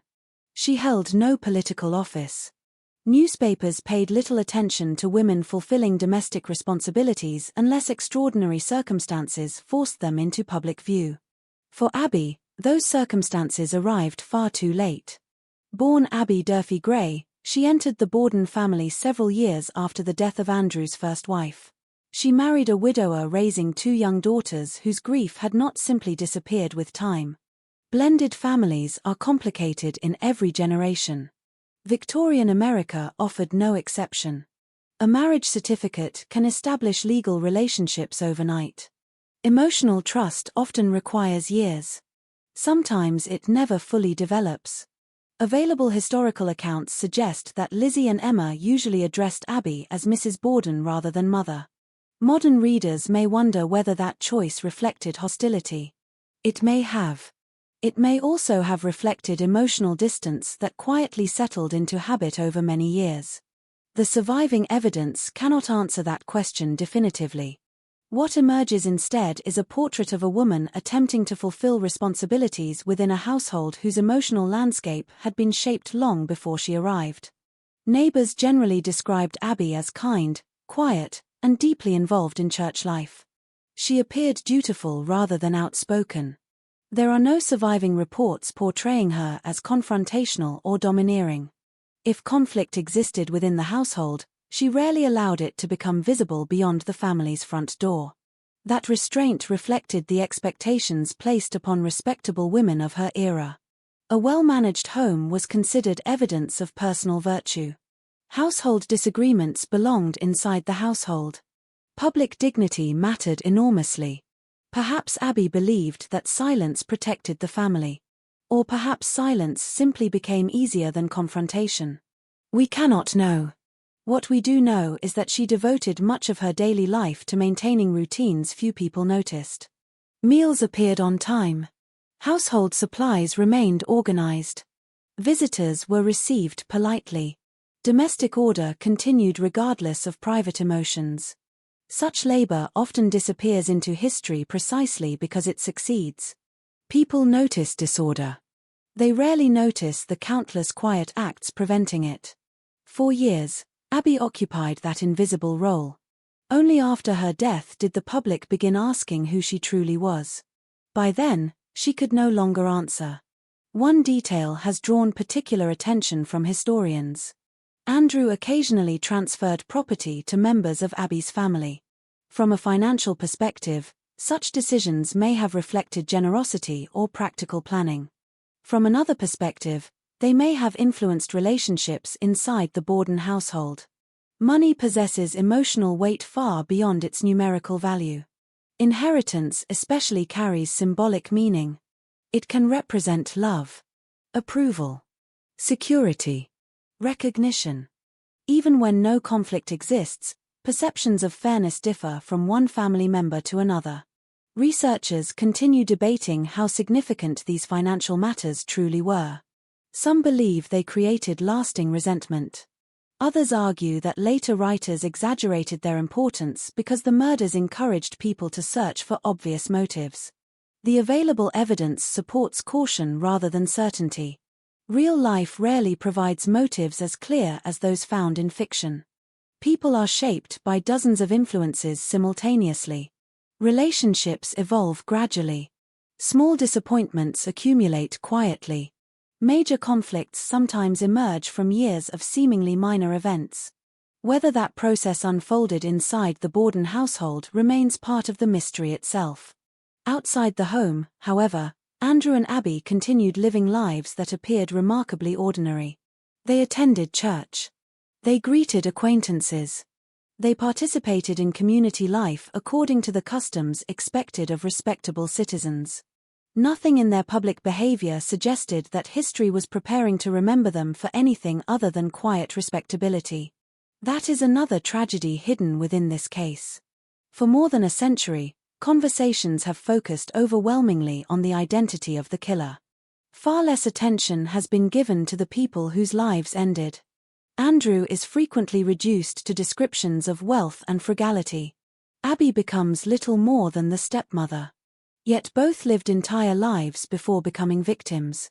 They experienced birthdays, illnesses, friendships, disappointments, ordinary conversations, and countless quiet moments now lost to time. They laughed. They worried. They made decisions they believed were reasonable. Like every family, they carried private hopes invisible to outsiders. History rarely preserves those moments. Violence has a way of rewriting identity. Once a person becomes the victim of a notorious crime, everything that came before begins to disappear beneath the shadow of the final day. But on the evening of August 3, 1892, Andrew Borden was not thinking of becoming part of American history. Abby Borden was not imagining that strangers would one day analyze every surviving detail of her life. They were simply preparing for another summer night in a home that had sheltered the family for years. The doors would be secured as they always were. The routines would continue as they always had. Morning would arrive, bringing another ordinary day, or so everyone believed. No one inside that house could have imagined that the coming sunrise would be the last either Andrew or Abby would ever see, and that within a matter of hours their names would become forever intertwined with one of the most haunting mysteries the American justice system has ever failed to resolve. The tragedy of the Borden murders is not only found in the violence that ended 2 lives. It is also found in the quiet years that came before. Years that were filled not with headlines or suspicion, but with ordinary moments that disappeared almost completely from history. A person is never only the way they die. A victim is not simply the final image left behind at a crime scene. Before August 4, 1892, Andrew and Abby Borden were not symbols. They were not names printed in newspapers across the country. They were not pieces of evidence examined by lawyers and investigators. They were people living through the final chapters of lives that had already contained decades of experiences. Andrew Jackson Borden had spent nearly 70 years building a reputation. Born into a family connected to the early development of Fall River, he grew up in a world where survival depended on determination. The America of his youth was not yet the industrial giant it would become. Success was not guaranteed. Wealth was not inherited by everyone who possessed ambition. For Andrew, progress came slowly. He learned the value of patience. He learned that every decision carried consequences. He learned that financial security could disappear quickly if a person became careless. Those lessons shaped him permanently. The businessman who emerged from those early years was cautious, deliberate, and sometimes uncompromising. He trusted preparation more than luck. He trusted savings more than appearances. In many ways, Andrew represented the mindset of a generation that had experienced uncertainty firsthand. To him, $1 was not merely currency. It represented hours of labor, sacrifice, protection against an unpredictable future. This perspective helps explain why his habits seemed extreme to some observers. What others viewed as unnecessary restriction, Andrew may have viewed as responsibility. The difficulty is that responsibility and rigidity can sometimes look remarkably similar from the outside. A person praised for discipline by business associates may be experienced as controlling by family members. A person admired for careful spending may be perceived at home as unwilling to provide comfort. The same behavior can create different impressions depending on the relationship. This complexity followed Andrew throughout his life. He was not simply the wealthy father later portrayed in newspaper stories. He was a man shaped by his era, his experiences, and his personal beliefs. He had built a successful career in a competitive city. He had survived business challenges. He had raised children after the loss of his first wife. He had created financial stability for his family. Those accomplishments were real. So were the tensions that may have existed within his household. Both truths can exist together. The same is true for Abby. Today, when people discuss the Borden case, Abby is often remembered only in relation to her role as Andrew's second wife and Liz's stepmother. That description captures only a small fraction of who she was. Abby entered a complicated family structure. She married a man whose daughters had already experienced loss. She became responsible for a household carrying memories she had not created and wounds she had not caused. The emotional position of a stepmother has always been challenging. In the 19th century, those challenges were often even greater. A woman entering such a role was expected to provide care, maintain harmony, and support her husband's children, while also understanding that she could never fully replace the mother they had lost. It required patience. It required emotional intelligence. It required accepting that affection might not be immediately returned. Abby spent years performing that role. She cooked.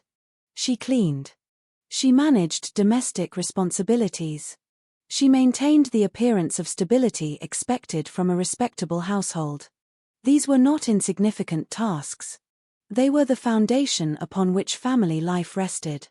Yet domestic work rarely received recognition. The labor of women like Abby often disappeared because society considered it expected rather than exceptional. Only when something went terribly wrong did people begin examining the person who had quietly held everything together. After the murders, investigators and reporters searched for explanations. They looked at arguments. They looked at money. They looked at relationships. They looked for a hidden conflict that could explain the impossible. But families are rarely defined by one single emotion. Love can exist alongside frustration. Duty can exist alongside resentment. Distance can exist alongside loyalty. The Borden household was likely no different. The relationship between Lizzie and Abby has attracted particular attention because of the question that continues to surround the case. Could family tension have become something far more dangerous? No one knows. Historical records reveal disagreements and emotional distance, but they do not provide a complete picture of what occurred behind closed doors. It is possible that resentment existed. It is also possible that later generations magnified ordinary family difficulties because they were searching for a motive. That is one of the greatest challenges in studying old crimes. The past cannot defend itself. People who are gone cannot clarify misunderstandings. A single statement recorded in a newspaper can influence how generations remember someone, even when the full context has disappeared. This is especially important when considering the victims. Andrew and Abby cannot respond to the assumptions made about them. They cannot explain their decisions. They cannot correct the versions of their lives created after their deaths. All that remains are fragments. And fragments rarely tell the whole story. In the days before the murders, the Borden family continued moving through familiar routines. Meals were prepared. Errands were completed. Conversations occurred. Neighbors saw them performing ordinary activities. Nothing suggested that their lives were approaching a moment that would change everything. That is perhaps the most unsettling aspect of many true crime cases. The victims often do not know they are living through their final hours. There is no dramatic warning. No clear dividing line between safety and danger. There is simply a normal day. A normal conversation. A normal goodbye. Until suddenly there is not. For Andrew and Abby, August 4th was supposed to be another summer day. Andrew followed his usual schedule. Business occupied his morning. The household continued according to familiar patterns. Abby remained within the home. The city outside continued moving. Factories operated. People traveled through the streets. Neighbors focused on their own responsibilities. Everyone was living inside their own story, unaware that one household was about to become the center of national attention. When the violence occurred, it did not only destroy 2 lives. It also transformed everyone connected to them. Lizzie would become one of the most recognized accused figures in American history. Emma would carry unanswered questions for the rest of her life. Bridget would become an important witness whose memories would be examined repeatedly. The Borden family name would become permanently attached to mystery. But before all of that, there were simply two people. A father. A wife. Two individuals whose lives were far larger than the terrible event that ended them. Remembering that matters. True crime often focuses naturally on the search for the offender. The questions surrounding guilt, motive, and evidence are compelling. They draw attention because they represent humanity's desire to understand darkness. But behind every investigation is a human cost. Every case file contains someone's lost future. Every photograph of a victim represents a life that continued until, suddenly, it did not.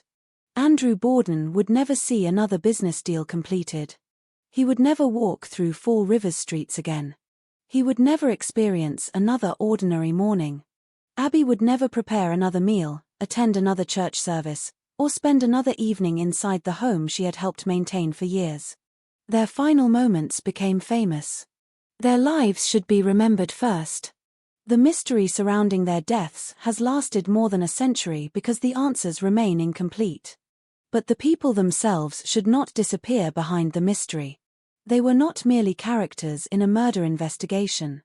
They were individuals shaped by their time, their choices, and their relationships. They had strengths. They had flaws. They had ordinary days that mattered because they were theirs. And understanding those lives is essential before entering the darkest chapter of the story. Because on the morning of August 4, 1892, something happened inside the Borden home that transformed a quiet family residence into a crime scene. The events that followed would shock Fall River, capture the attention of an entire nation, and place one woman at the center of suspicion. But before accusations were made, before detectives searched for answers, before the courtroom became a battlefield of competing narratives, there was only the unbearable reality of what happened inside that house. Two people were alive. Then they were not. And the world would spend generations trying to understand why. The morning of August 4, 1892, arrived like any other summer morning in Fall River. The sun rose over a city already beginning its daily movement. Factory workers prepared for another long shift. Shopkeepers opened their doors. Horses pulled wagons through streets that had carried the same sounds for years. The world outside the Borden home continued exactly as it always had. Inside the house on 2nd Street, the day began with familiar routines. That detail is perhaps the most haunting part of what happened. There was no obvious sign that history was about to change. No one woke up knowing they were living through the final morning of a family's ordinary existence. The house looked the same. The rooms remained familiar. The people inside followed habits they had repeated countless times before. And yet, before the day ended, 2 lives would be gone, one woman would become one of the most controversial figures in American criminal history, and a quiet neighborhood would become the center of a national obsession. The Borden household began the morning with only a few people present. Andrew Borden. His wife, Abby. His daughter Lizzie. The family's maid, Bridget Sullivan. Emma Borden, the older daughter, was away from the home at the time, visiting relatives in Fairhaven, Massachusetts. That absence would later become one of the many details examined by investigators. Every movement mattered. Every person who was present mattered. Every person who was not present mattered. But at the beginning of that morning, none of those details carried any significance. They were simply facts of daily life. Andrew, approaching 70 years old, had spent decades following a predictable schedule. His mornings were usually organized around business responsibilities. He remained active despite his age, continuing to manage his property interests and financial affairs. For a man who valued routine, August 4th appeared to offer nothing unusual.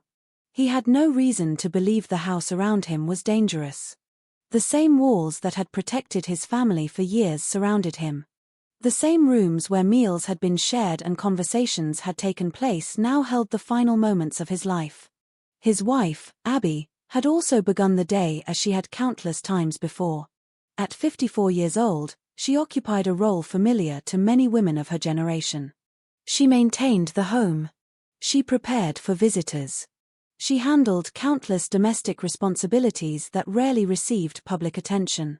The work was repetitive, but it was essential. A household did not function by accident. It required constant effort. And much of that effort was performed quietly by women whose contributions were often overlooked. On that morning, Abby moved through the house as she normally would have. She was not walking into a scene of historical significance. She was simply carrying out another day of responsibilities. Somewhere between these ordinary actions, however, the path of the household changed forever. The exact moment remains one of the greatest mysteries of the case. At some point that morning, Abby Borden was attacked inside the home. The location was upstairs, in a guest bedroom. The room was familiar. The surroundings were domestic. The violence that occurred there was anything but ordinary. Investigators later determined that Abby had suffered numerous blows from a heavy, sharp instrument, believed to have been an axe or hatchet-like weapon. The attack was so severe that it immediately became clear to authorities that the person responsible had acted with extreme force. The brutality raised questions that would remain unanswered for generations. Was the attacker driven by intense emotion? Was this an act of rage? Was there a personal message behind the violence? Or was the level of force simply intended to guarantee that the victim could not survive? The absence of a clear answer made the crime even more disturbing. Violence often reveals something about the person who commits it. But interpreting that violence is never simple. A crime scene can suggest possibilities. It cannot reveal thoughts. It cannot explain motives. It cannot tell investigators exactly what was happening inside someone's mind during those final moments. After Abby was killed, the house continued its morning routine. That fact would become one of the most discussed aspects of the investigation. How could such a violent act occur inside a home while others were nearby? How much time passed between the attack and the discovery? Who knew where everyone was? Who had opportunity? Who had a reason? Those questions would eventually transform ordinary household movements into evidence. But before that happened, life continued. The city outside remained unaware. Neighbors went about their business. The streets of Fall River carried on with no knowledge that a tragedy had already occurred behind the Borden family's front door. Later, investigators would attempt to reconstruct every minute of that morning. But reconstruction is never the same as certainty. A timeline can show where people were believed to be. It cannot always explain what they were doing. It cannot reveal what happened in moments where no one was watching. And in the Borden house, those unwitnessed moments would become the foundation of decades of debate. One of the most important figures in that timeline was Lizzie Borden. At 32 years old, Lizzie was not an outsider in the home. She was a daughter. She had lived there for years. She knew every room, every habit, every person who entered and left. That familiarity would later become both the source of suspicion and one of the reasons the case became so controversial. To many people, the idea that someone inside the family could commit such violence felt impossible. To others, familiarity itself became the reason suspicion grew. The relationship between proximity and guilt became one of the central arguments surrounding the case. Liz's behavior after the murders would be analyzed repeatedly. Every statement would be questioned. Every reaction would be interpreted. Even her emotional responses would become evidence in the eyes of the public. But human behavior during trauma is not predictable. People react to shock in countless ways. Some cry. Some become silent. Some appear strangely calm. A person's outward reaction does not always reveal what they are thinking or feeling internally. This reality would become especially important as Lizzie entered the public spotlight. Before that happened, however, the mourning continued. After the attack on Abby, another question remained. Where was Andrew? The answer to that question would become one of the most important pieces of the investigation. Around midday, Andrew returned home after spending part of the morning away on business. Like many days before, he expected to walk through his front door, enter the familiar space of his home, and rest after his activities. He had no knowledge of what had happened upstairs. He did not know that the household he was returning to had already been transformed. He did not know that someone had entered his home or remained inside it and committed an act that would soon dominate newspaper headlines across the country. The final moments of Andrew Borden's life unfolded not in a public place, not during a confrontation, but inside the room where he believed he was safe. The details of what happened next would become some of the most examined moments in the entire case. After returning home, Andrew entered the sitting room and eventually lay down on the sofa to rest. It was an ordinary action. A man returning from his morning responsibilities. A brief moment of comfort. A familiar place. And then the ordinary disappeared. Andrew was attacked while lying on the sofa. The attack was sudden and fatal. Investigators later determined that he had suffered multiple severe wounds from the same type of weapon believed to have been used against Abby. The contrast between the peaceful appearance of the room and the violence that occurred there would become one of the most disturbing aspects of the crime scene. A place associated with rest had become a place of death. A family home had become a mystery. The timing created an impossible question. If Abby had been killed earlier and Andrew later, did the attacker remain inside the house for nearly an hour? If so, where? How? Why? The possibility that the killer may have still been present when Andrew returned became one of the most frightening aspects of the case. The house was not simply a location where a crime had happened. It was potentially the place where a murderer had moved unseen among the living. And yet, despite the violence, the world outside continued unaware. The neighbors heard nothing that revealed the horror inside. The streets remained active. The city continued its ordinary rhythm. That contrast between everyday life and hidden tragedy would define the Borden case from the beginning. By the time the truth began emerging, the murders were already complete. Two people who had started the morning alive were gone. A family had been destroyed. And the first person to bring the horrifying discovery to the attention of the outside world was Lizzie Borden. Her words would become some of the most famous in American crime history. Her actions in the minutes afterward would shape everything that followed. Because from that moment forward, the question was no longer only what happened inside the Borden home. The question became something far more unsettling. Who had the opportunity to do it? And why did the answer seem to point so close to home? The discovery of a murder inside a family home creates a unique kind of terror. It is not only the realization that someone has died. It is the realization that someone had the ability to enter a familiar space, move through rooms filled with memories, and bring unimaginable violence into a place that was supposed to represent safety. For the Borden family, that realization began in the quiet moments after Andrew's return home. The exact sequence of events that followed would become one of the most debated timelines in American criminal history.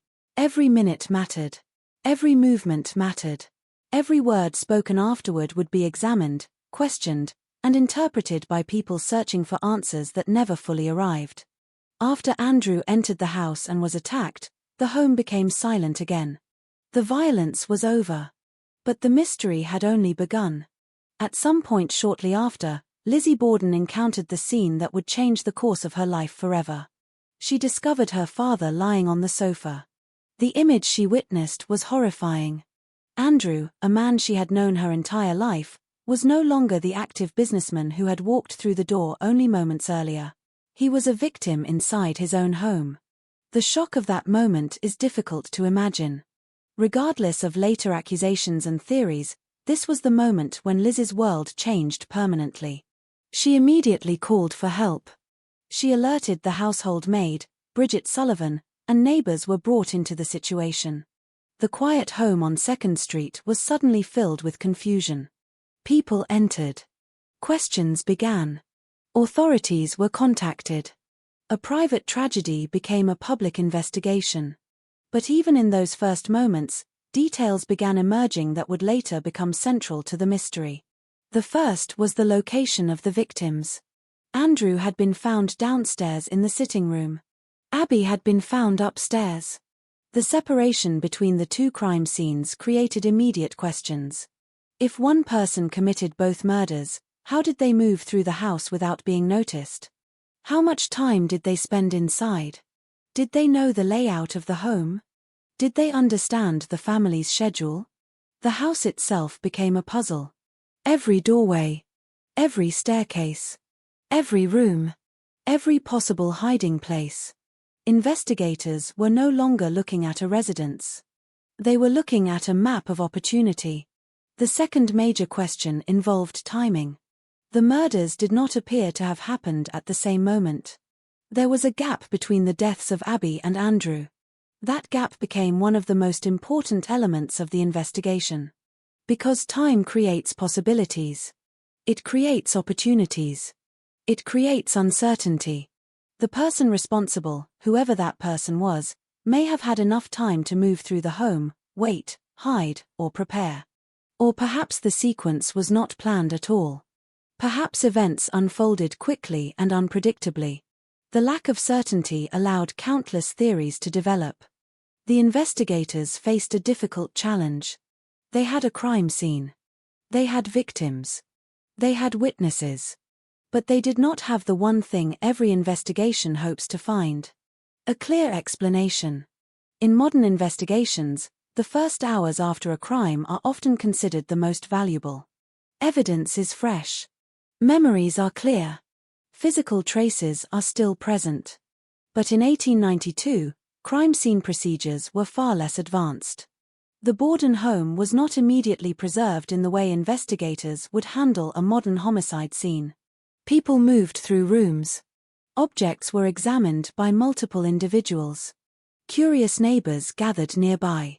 The boundaries between investigation and public curiosity were not as clearly defined as they would become later. Every person who entered the house created the possibility that something important could be disturbed. A footprint. A misplaced object. A small piece of evidence overlooked because no one yet understood its importance. These limitations would follow the case forever. The investigation would never have the benefit of modern forensic certainty. No fingerprints could identify who touched the weapon. No DNA could connect a person to the crime scene. No digital records could reconstruct movements. The truth had to be extracted from human memory and physical evidence that was already imperfect. And human memory is fragile. Especially under extraordinary circumstances. The witnesses who later described that day were not simply reporting facts. They were recalling one of the most shocking events of their lives. Fear changes memory. Stress changes perception. People remember what they believe they saw, but belief and reality do not always perfectly match. This would become especially important as Liz's own statements came under examination. From the beginning, she became the central figure in the investigation. Not because there was undeniable proof against her. There was not. But because circumstances placed her in the middle of the mystery. She was inside the house. She knew the victims. She had access. And unlike a stranger, she had a personal history with both Andrew and Abby. For investigators, proximity mattered.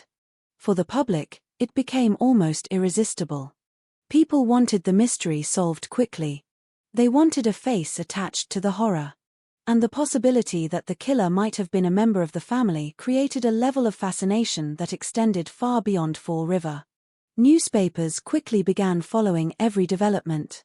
The story spread because it challenged deeply held beliefs. The idea of a violent crime committed inside a respectable middle-class home was disturbing enough. The possibility that a daughter might have killed her own parents was almost unimaginable to many Americans at the time. Liz's identity became inseparable from suspicion. Before she was convicted or acquitted, before a courtroom examined the evidence, public opinion had already begun creating its own version of events. Some believed her innocence was obvious.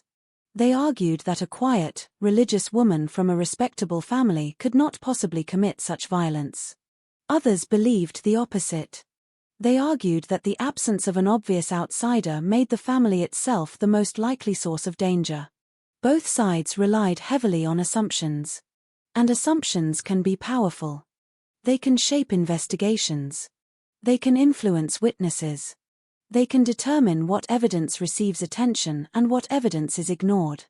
As authorities examined the Borden home, they began searching for answers hidden within ordinary details. The weapon became one of the most important questions. What had been used? Where was it? Could it be connected to the crime? Investigators discovered a possible weapon in the basement area, an axe head without its handle. It immediately attracted attention. A weapon missing its handle created suspicion. A weapon found inside the house seemed potentially significant. But suspicion was not proof. The axe head could not be conclusively identified as the murder weapon. There was no definitive evidence linking it to the attacks. And without that connection, another piece of the puzzle remained uncertain. The case continued to expand. More questions appeared. Fewer answers emerged. As investigators interviewed people connected to the Borden family, they began examining relationships. They looked into Andrew's business dealings. They considered financial disputes. They studied family tensions. They searched for anyone who might have carried anger toward the victims. Every possible explanation opened another door. But behind every door was more uncertainty.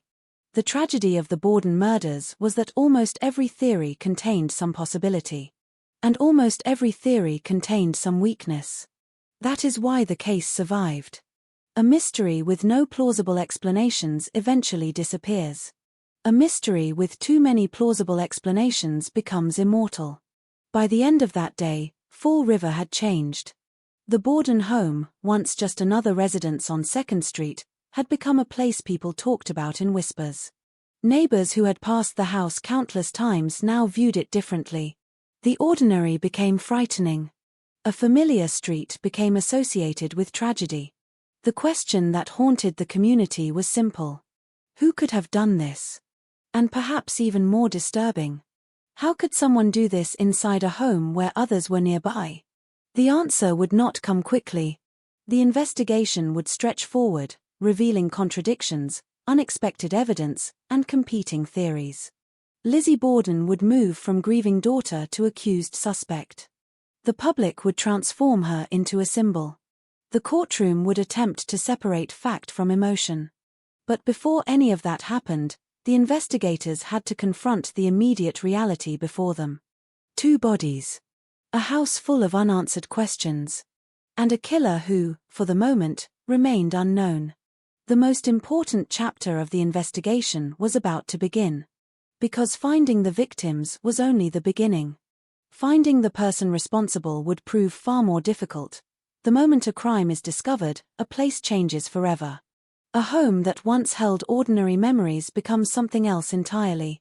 The rooms remain the same. The furniture remains where it has always been. The walls still surround the people who lived there. Yet the meaning of every object changes. A chair is no longer just a chair. A doorway is no longer just a doorway. A quiet hallway becomes a path through a mystery. That transformation happened inside the Borden home on 2nd Street on the afternoon of August 4, 1892. Only hours earlier, it had been a private residence belonging to a respected local family. By the time neighbors and authorities arrived, it had become one of the most infamous crime scenes in American history. The first people to enter the house did not step inside as investigators with a carefully prepared plan. They entered as neighbors. As friends.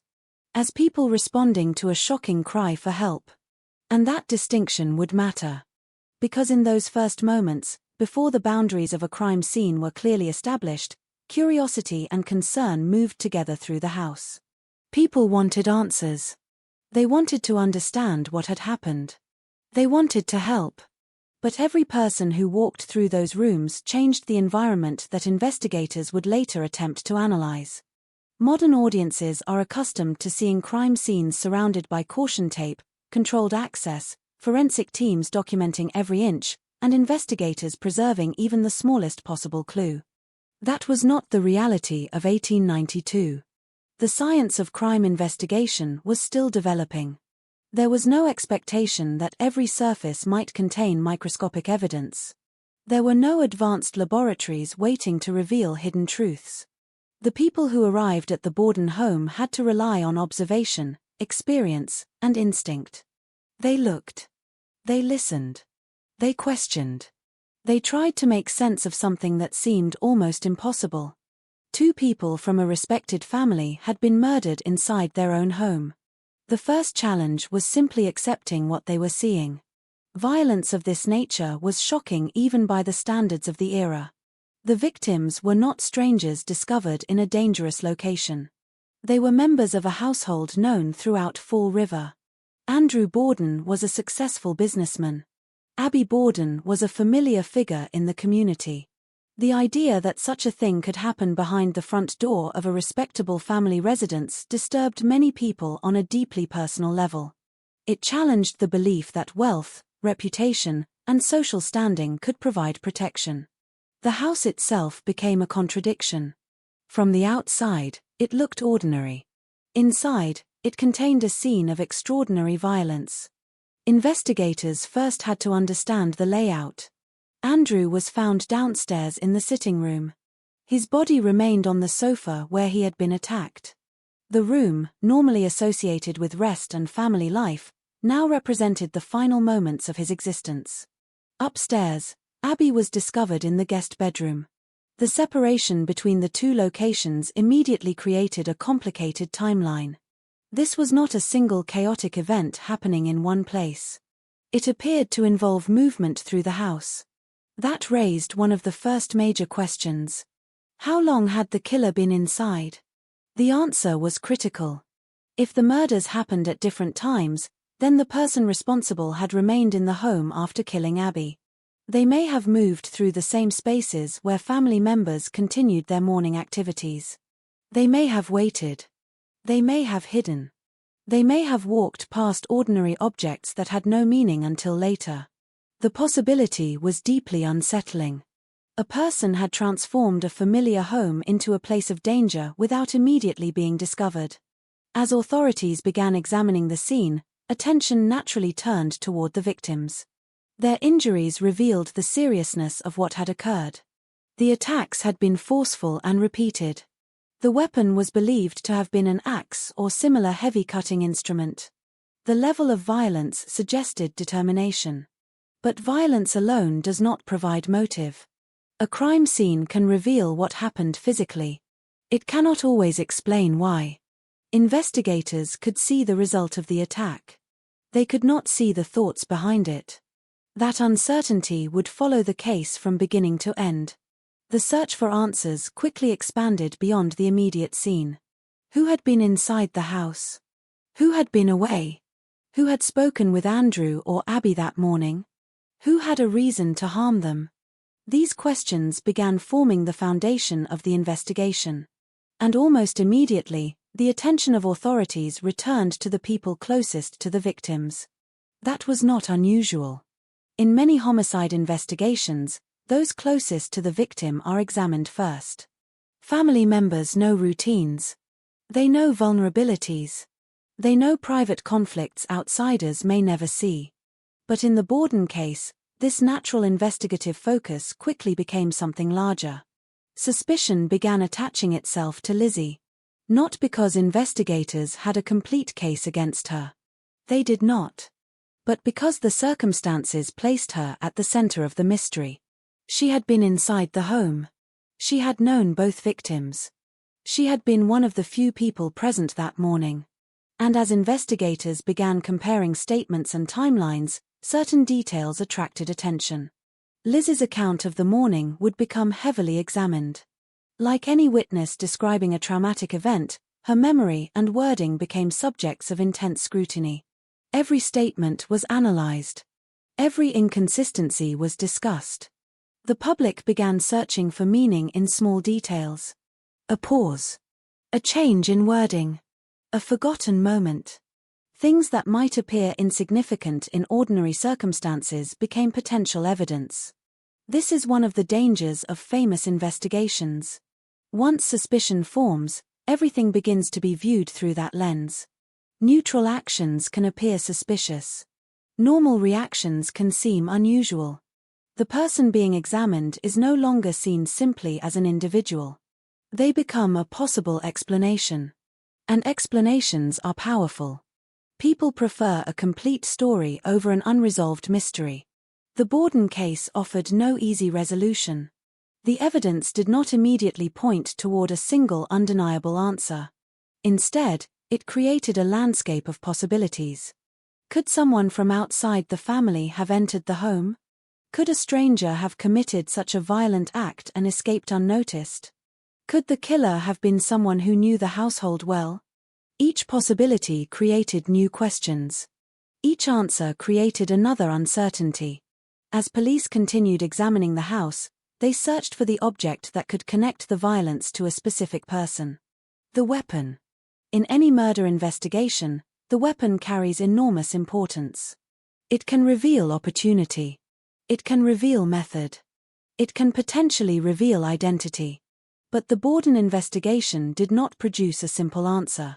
A possible axe head was discovered in the basement area. Its presence immediately drew attention. A weapon-like object found inside the home where two people had been killed naturally appeared significant.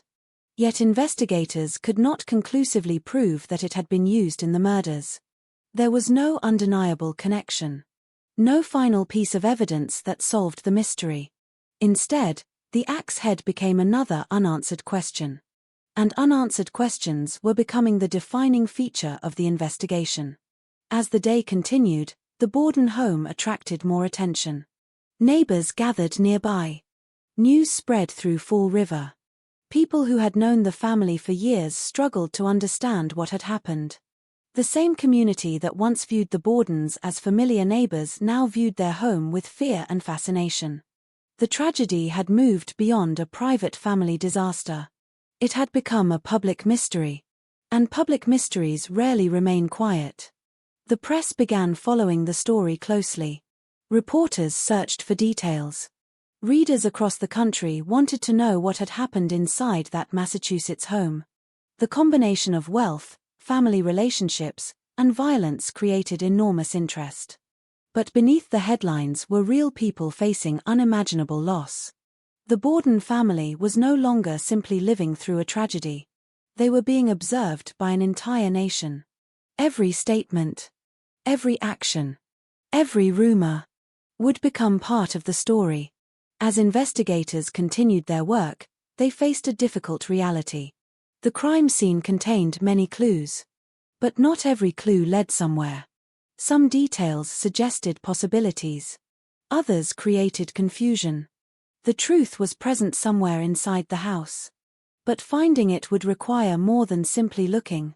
It would require separating fact from assumption. Evidence from speculation. Memory from reality. And that would prove to be the greatest challenge of all. Because the Borden home was not only a place where two people had died. It was a place where countless interpretations would be born. And as the investigation moved forward, the question that began echoing through Fall River became increasingly difficult to ignore. If the killer was not an outsider, if the violence came from someone who understood the household, then the answer might have been closer than anyone wanted to believe. The first hours after the discovery of a crime often determine the direction of an investigation. Before theories become popular. Before newspapers create narratives. Before public opinion chooses a suspect. There is only the evidence. The scene. The witnesses. The first impressions. For the investigators entering the Borden home, those first impressions would shape everything that followed. But the challenge was that the crime scene did not offer a clear story. It offered fragments. 2 victims. A possible weapon. A house full of unanswered questions. And a family whose private relationships suddenly became a matter of public investigation. Inside the home, authorities began attempting to reconstruct the morning. They needed to understand a simple sequence of events. Who was where? When did they move? Who had access to each room? Who had the opportunity to commit the murders? Those questions sound straightforward. In reality, they were incredibly difficult to answer. The Borden house was not a place where everyone moved according to a strict schedule. Like most homes, it contained routines rather than written records. People entered and left rooms without announcing their movements. They performed ordinary tasks without considering that someone might later need to reconstruct every minute. No one thought to remember exactly when they walked upstairs. No one recorded every conversation. No one imagined that normal behavior would eventually become evidence. That is why the investigation depended heavily on testimony. People became the timeline. Their memories became the clock. And memories, especially during shocking events, can be unreliable. The first major witness was the person closest to the household routine. Bridget Sullivan. Known within the home as Maggie, Bridget had worked as the Borden family's maid for several years. On that morning, she had followed her usual responsibilities. She cleaned. She assisted with household duties. She moved through the same rooms she had maintained countless times before. Her position placed her in a difficult situation. She was both an insider and an outsider. She knew the family's habits, yet she was not a member of the family. She lived under their roof, but social boundaries remained clear. After the murders, Bridget became one of the most important witnesses. Investigators needed to know what she had seen, what she had heard, what she had noticed. Even details that seemed meaningless at the time became important afterward. A conversation. A movement. A person entering or leaving. A moment of unusual behavior. Every memory had to be examined. But Bridget was also a person who had experienced trauma. She had woken up that morning expecting another day of domestic work. Instead, she found herself connected forever to one of the most famous murder cases in American history. The attention would follow her for the rest of her life. The investigators also examined the movements of Lizzie Borden. Her presence in the house immediately placed her under intense scrutiny. At first, however, she was not officially viewed by everyone as a suspect. She was a daughter who had discovered her father's body. She was a member of a grieving family. She was also a potential source of information. This complicated position would become one of the central tensions of the case. Lizzie was simultaneously someone authorities needed to understand and someone they needed to examine. The line between witness and suspect gradually became less clear. As investigators questioned her, they focused heavily on her account of the morning. They wanted to know where she had been, what she had done, who she had spoken with, what she knew about the household. Certain parts of her statements later became controversial. Some details appeared inconsistent. Some answers raised additional questions. But interpreting those moments became complicated. Was Lizzie hiding something? Or was she simply a person attempting to remember events during a moment of extreme shock? That question would divide people for generations. Those who believed in her guilt viewed every inconsistency as evidence of deception. Those who believed in her innocence viewed those same details as normal human reactions under stress. The same facts produced completely different conclusions. This was the pattern that would define the entire investigation. The evidence existed. The interpretation remained uncertain. Another challenge facing investigators was the lack of obvious signs of forced entry. A stranger committing a crime inside a home would often need a way inside. A broken window. An unlocked entrance. A confrontation with a resident. But the Borden house did not immediately provide a simple explanation. That increased attention on people who already belonged inside the household or knew its routines. Familiarity became both a clue and a complication. Someone who knew the house had advantages. They knew where people were likely to be. They understood the layout. They could move more naturally than a stranger. But familiarity alone did not prove guilt. Thousands of people knew the Borden family. Only one person, or perhaps more, committed the murders. The investigators had to determine which possibilities deserved attention and which were distractions. As they searched for answers, they also examined Andrew Borden's business life. A successful businessman inevitably created relationships with many people. Some admired him. Some disagreed with him. Some may have resented his decisions. Investigators considered whether financial disputes could have created an outside motive. Andrew's wealth meant there were possibilities beyond the immediate family. A person seeking revenge. A person involved in business conflict. Someone who believed they had been wronged. The problem was evidence. Suspicion could create possibilities. It could not create proof. No clear outsider emerged. No undeniable connection led away from the family. And as days passed, attention increasingly returned to the people inside the house. The public especially became fascinated by Lizzie. Newspapers portrayed her in dramatically different ways. To some readers, she was an innocent daughter caught in a nightmare. To others, she was a mysterious figure hiding behind a respectable appearance. The image of a woman accused of such violence created intense debate because it challenged cultural assumptions of the era. Many people believed women were naturally less capable of extreme violence. A case involving a female suspect forced society to confront uncomfortable questions about morality, identity, and appearances. Could someone who attended church, participated in charitable activities, and appeared respectable commit a terrible crime? The answer, regardless of Liz's actual guilt or innocence, was not as simple as people wanted it to be. Human beings cannot always be understood through public reputation. A person's image does not reveal every private thought. But neither does suspicion reveal every truth. The investigation continued searching for something more concrete. Physical evidence. A connection. A discovery that would transform uncertainty into certainty. One of the most discussed discoveries involved the axe head found in the basement. Investigators examined it carefully. Could it have been the weapon? Was it connected to the murders? Had someone attempted to hide it? Or was its importance exaggerated because investigators desperately needed a solution? The problem was that the object did not provide the answers they hoped to find. Without modern forensic technology, investigators could not establish a definitive connection. There was no DNA. No reliable method to identify who had handled it. No scientific process capable of resolving the uncertainty. The axe head remained a possibility, not a conclusion.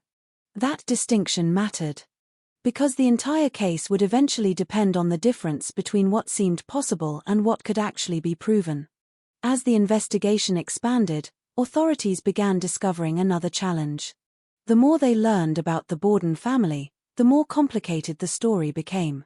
There were financial disagreements, family tensions, different personalities, old resentments.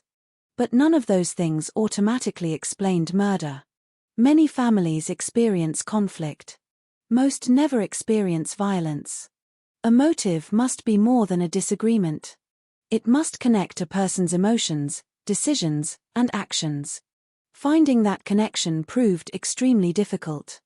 The investigation reached a point where every theory seemed to contain both convincing elements and serious weaknesses.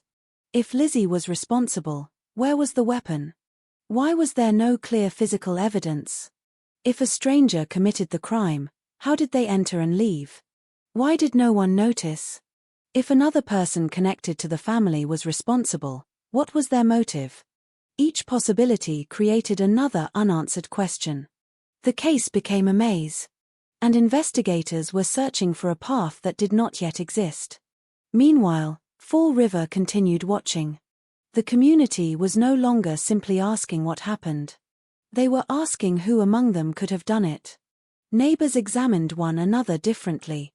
Old friendships were tested. Rumors traveled faster than facts. In a case where evidence was incomplete, public imagination filled the empty spaces. And once a theory takes hold, it can become almost impossible to remove. The Borden murders were becoming more than an investigation. They were becoming a national story. A story about wealth, family, violence, and the uncomfortable possibility that the person responsible might never be identified with certainty. But before the case reached a courtroom, one question still needed an answer. Was there enough evidence to formally accuse Lizzie Borden? The investigation had created suspicion. It had created debate. It had created headlines. But suspicion alone could not decide a person's fate. The next stage would require prosecutors to transform uncertainty into a legal case. And that would prove to be one of the most difficult challenges of the entire investigation. Because in the Borden case, the question was never only whether someone looked guilty. The question was whether anyone could prove it.